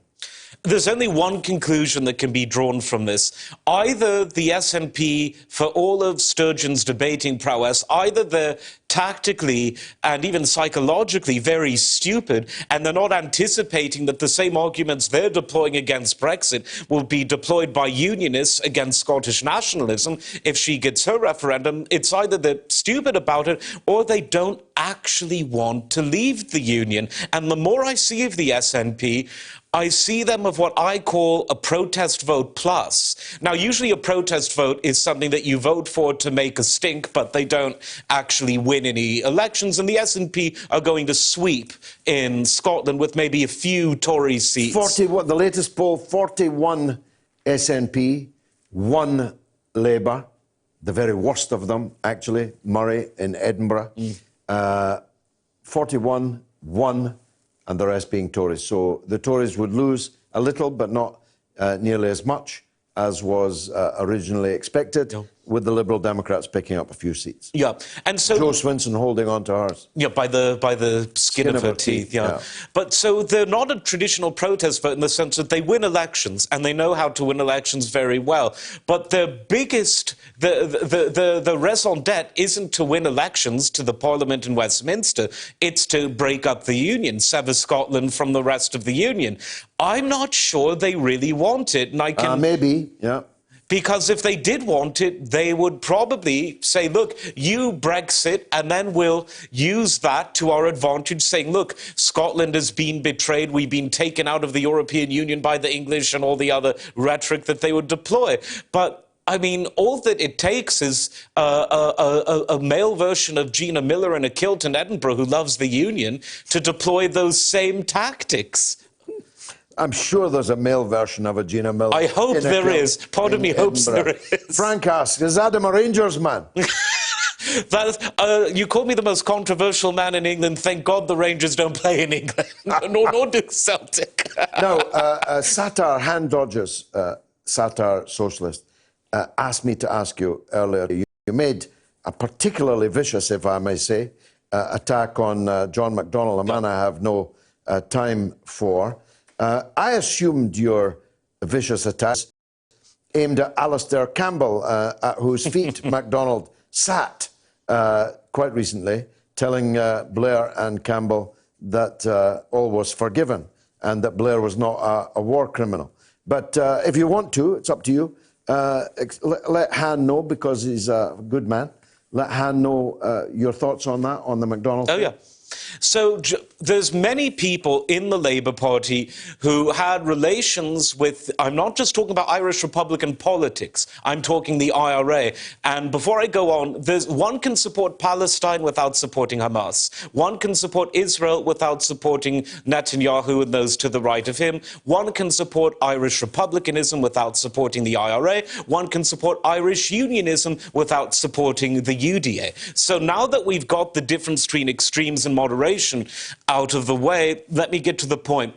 McDonnell isn't so unique in terms of the things he said and the relations he had vis-a-vis anyone else. They're not relations, certainly, that I have ever had or would want to have, but those are his, and he's not alone. And frankly, Margaret Thatcher, well, he was in the IRA. Margaret Thatcher was capitulating to them, in my view, and every Prime Minister since has largely done the same. And now they're saying the peace might not even hold because of something as ridiculous as the EU, which shows you that a more honest approach for peace should have been made, rather than one that, frankly, was dishonest to both sides. The problem that specifically I have with McDonnell is that there's something so nasty about him that whilst he gave this mealy-mouthed apology for his previous associations, it would almost be better if he didn't give one, because the man stinks of insincerity, which is derived from his nastiness. You can see that everything he says is through gritted teeth, and the personality, I think, rubs a lot of people the wrong way. And that's almost a microcosm of, I think, what a lot of people, not just because of Brexit, but even beyond, have with this Labour Party.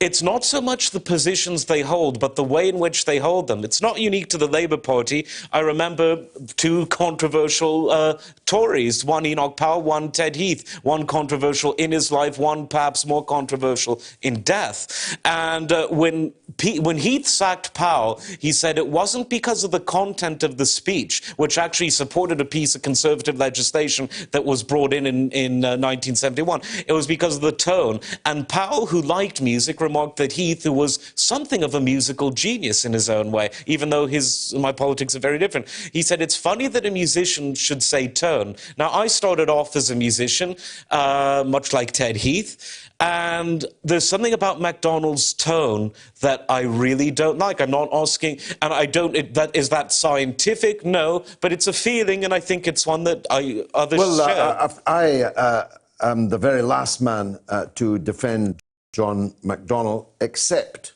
on his stand on Ireland, one which I have shared all my life and share now. If I were to condemn him, it would be for the fake apology that he offered. He described himself as part of the problem. Well, I'm not a part of the problem, and I resolve from none of my actions or words on Ireland. I support Irish reunification and independence with all of my heart. But I do believe that John McDonnell is completely insincere.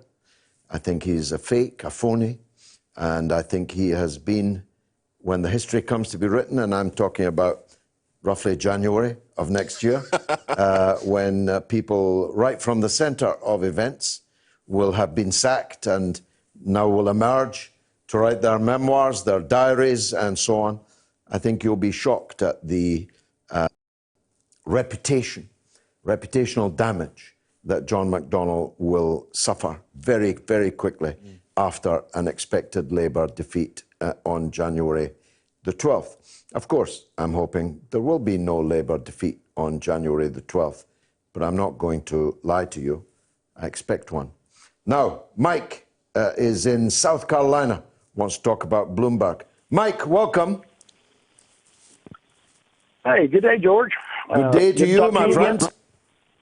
Now, I got one thing that I want to tell you before I go to Bloomberg, and that's regarding your privatization of your healthcare system there. I have lived under the thumb of United Healthcare and Cigna and Blue Cross Blue Shield and all of these corporations for my entire life. Mm-hmm. And I will tell you now, if you allow this creeping privatization to go into the UK, you will rue this day. I promise you. Bravo. You cannot. Bravo, Mike. You Bravo. cannot have. You can't have a for-profit healthcare system and expect it to deliver healthcare because it's just the opposite. They make money off of sickness, and that's what will happen. But let's go to Bloomberg. Beautifully expressed. Well done. Let's go to Bloomberg and talk or possible entry into the race here, as well as Hillary Clinton. I mean, she talks about going in, but she's lost all of her credibility after she smeared Tulsi Gabbard on she's a military person, and she said that Tulsi Gabbard was a Russian. Is a supporter of our president here, this Trump. Yeah. But here's the thing, Trump, Bloomberg is coming in to replace a flailing Joe Biden because he's going down. There's no question about that. Yeah. And you have all these people running in this election here to split up the vote. But if you look at the actual percentages of people that support a progressive candidate, if you consider that progressive candidate to be Bernie Sanders, Elizabeth Warren, Tulsi Gabbard, the rest of them, they far outweigh the conservative side of the Democratic Party.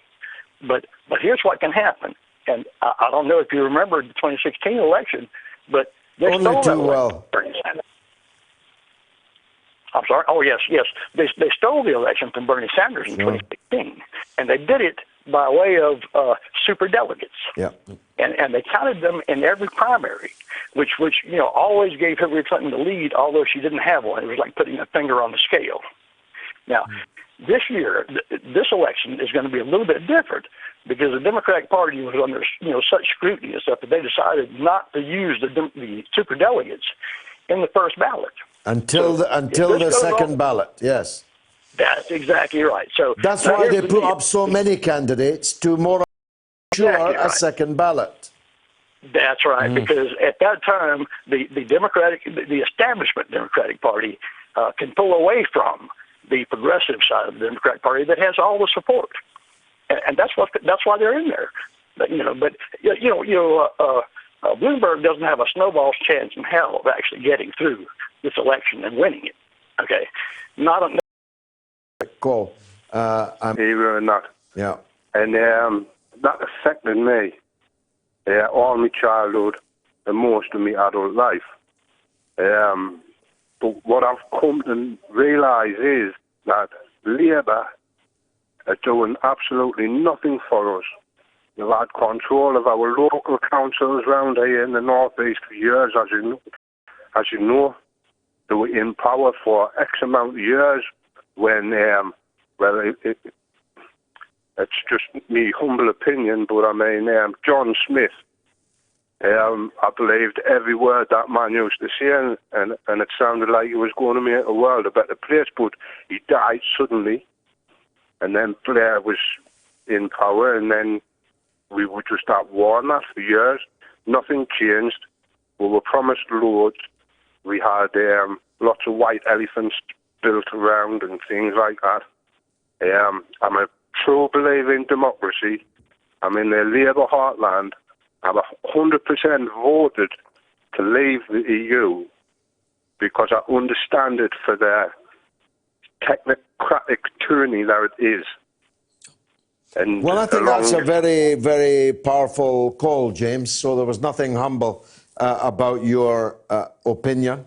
It is echoed everywhere where Labour has been in permanent power, where councils and councillors have been corrupted by overwhelming power, by the one-party state that exists locally in so many places, the seat-for-life mentality of so many Labour MPs who never imagined that their people would have anyone else that they could vote for.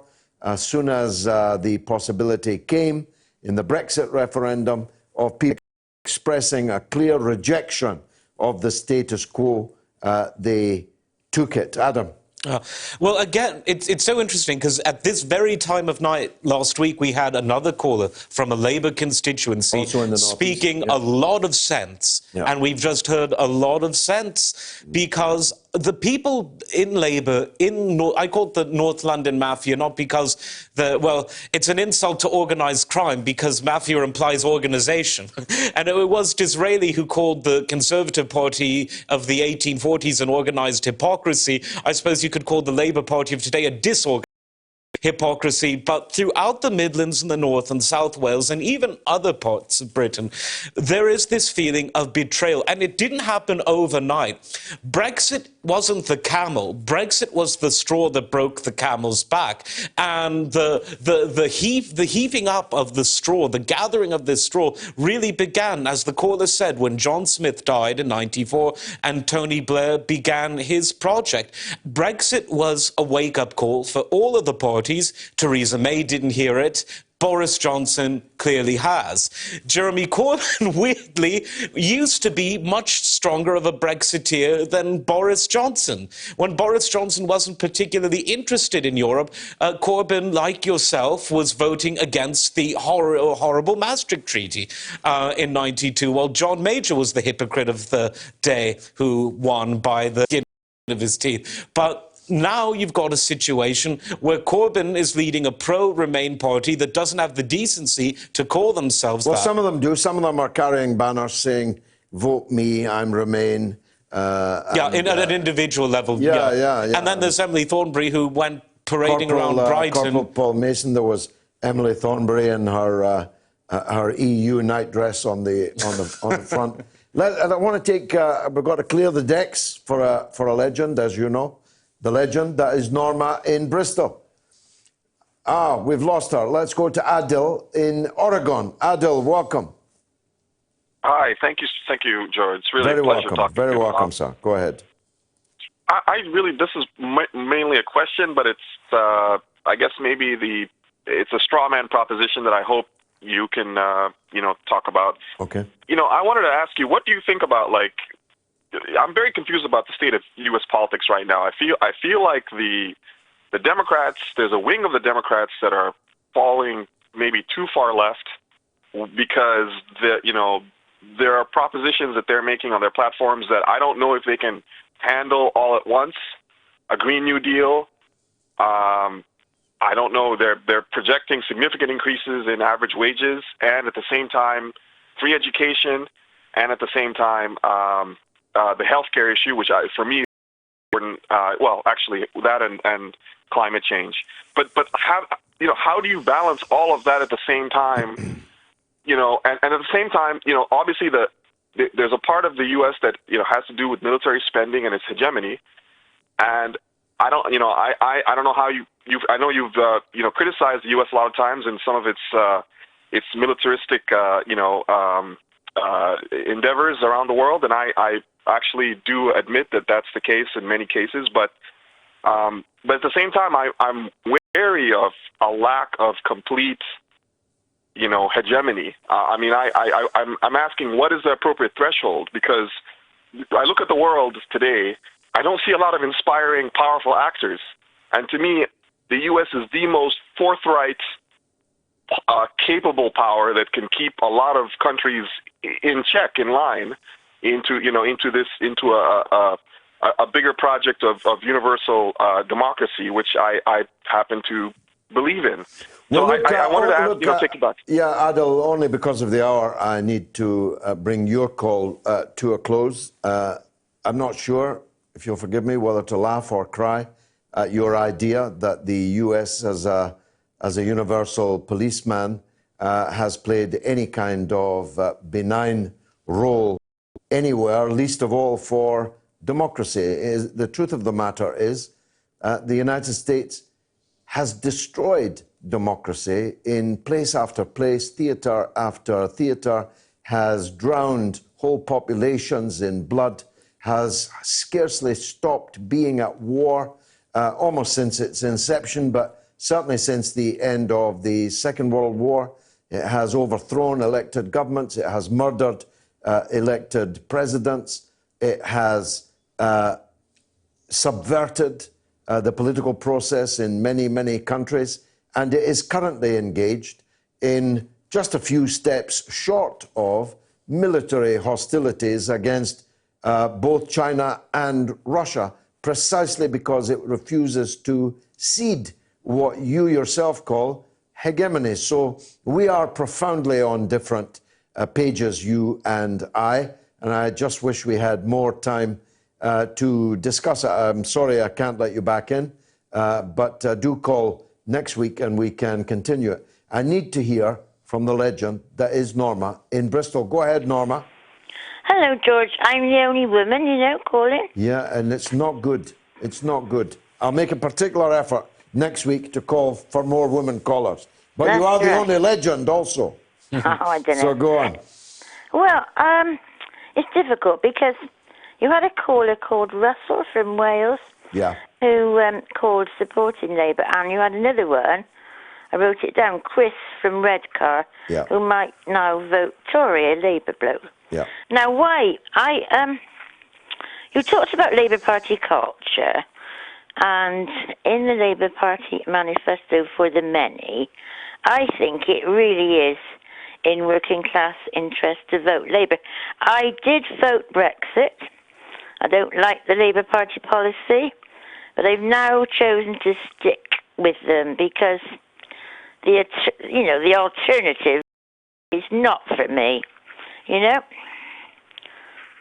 Well, I could never vote Tory, as I said. I mean, even if you put me on in a firing squad, I could never vote Tory.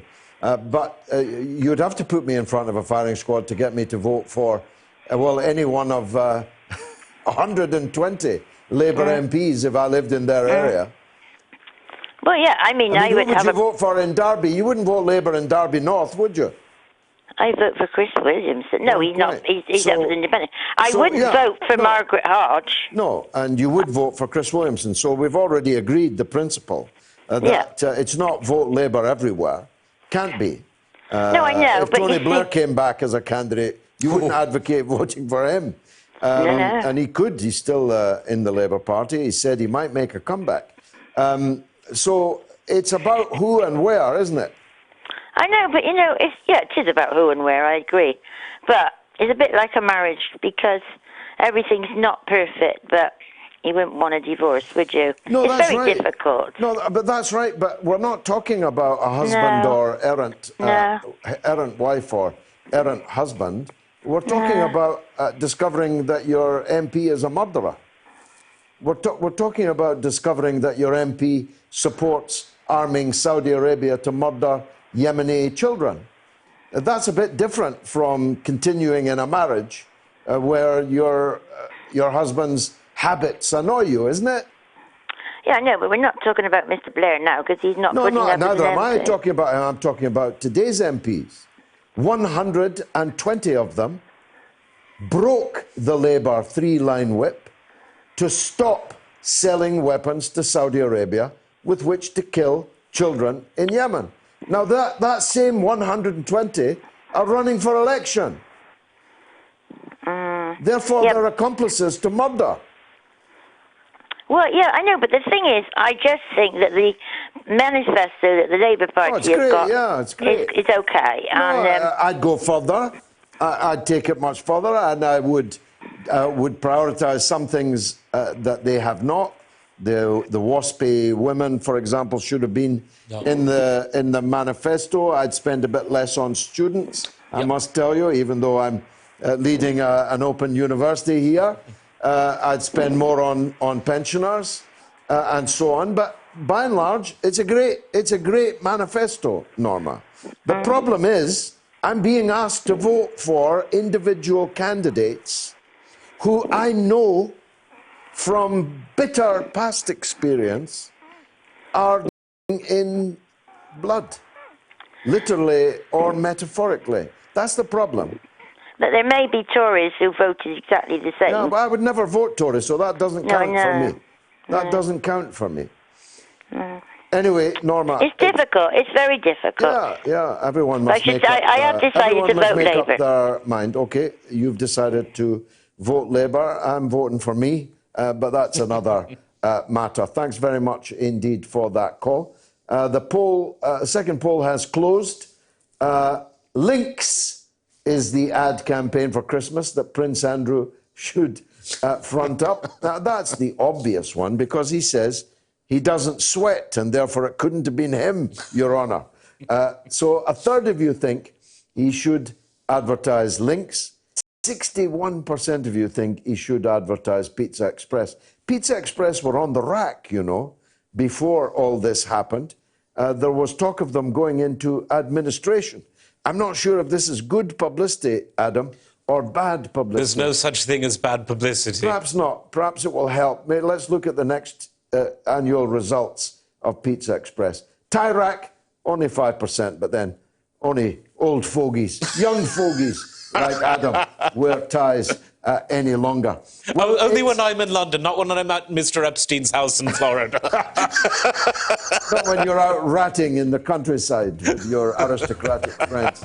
Well, look, it's been marvellous for me. I hope it was for you. And if it was, come back next week at the same time, same place, for the mother of all talk shows. Good night.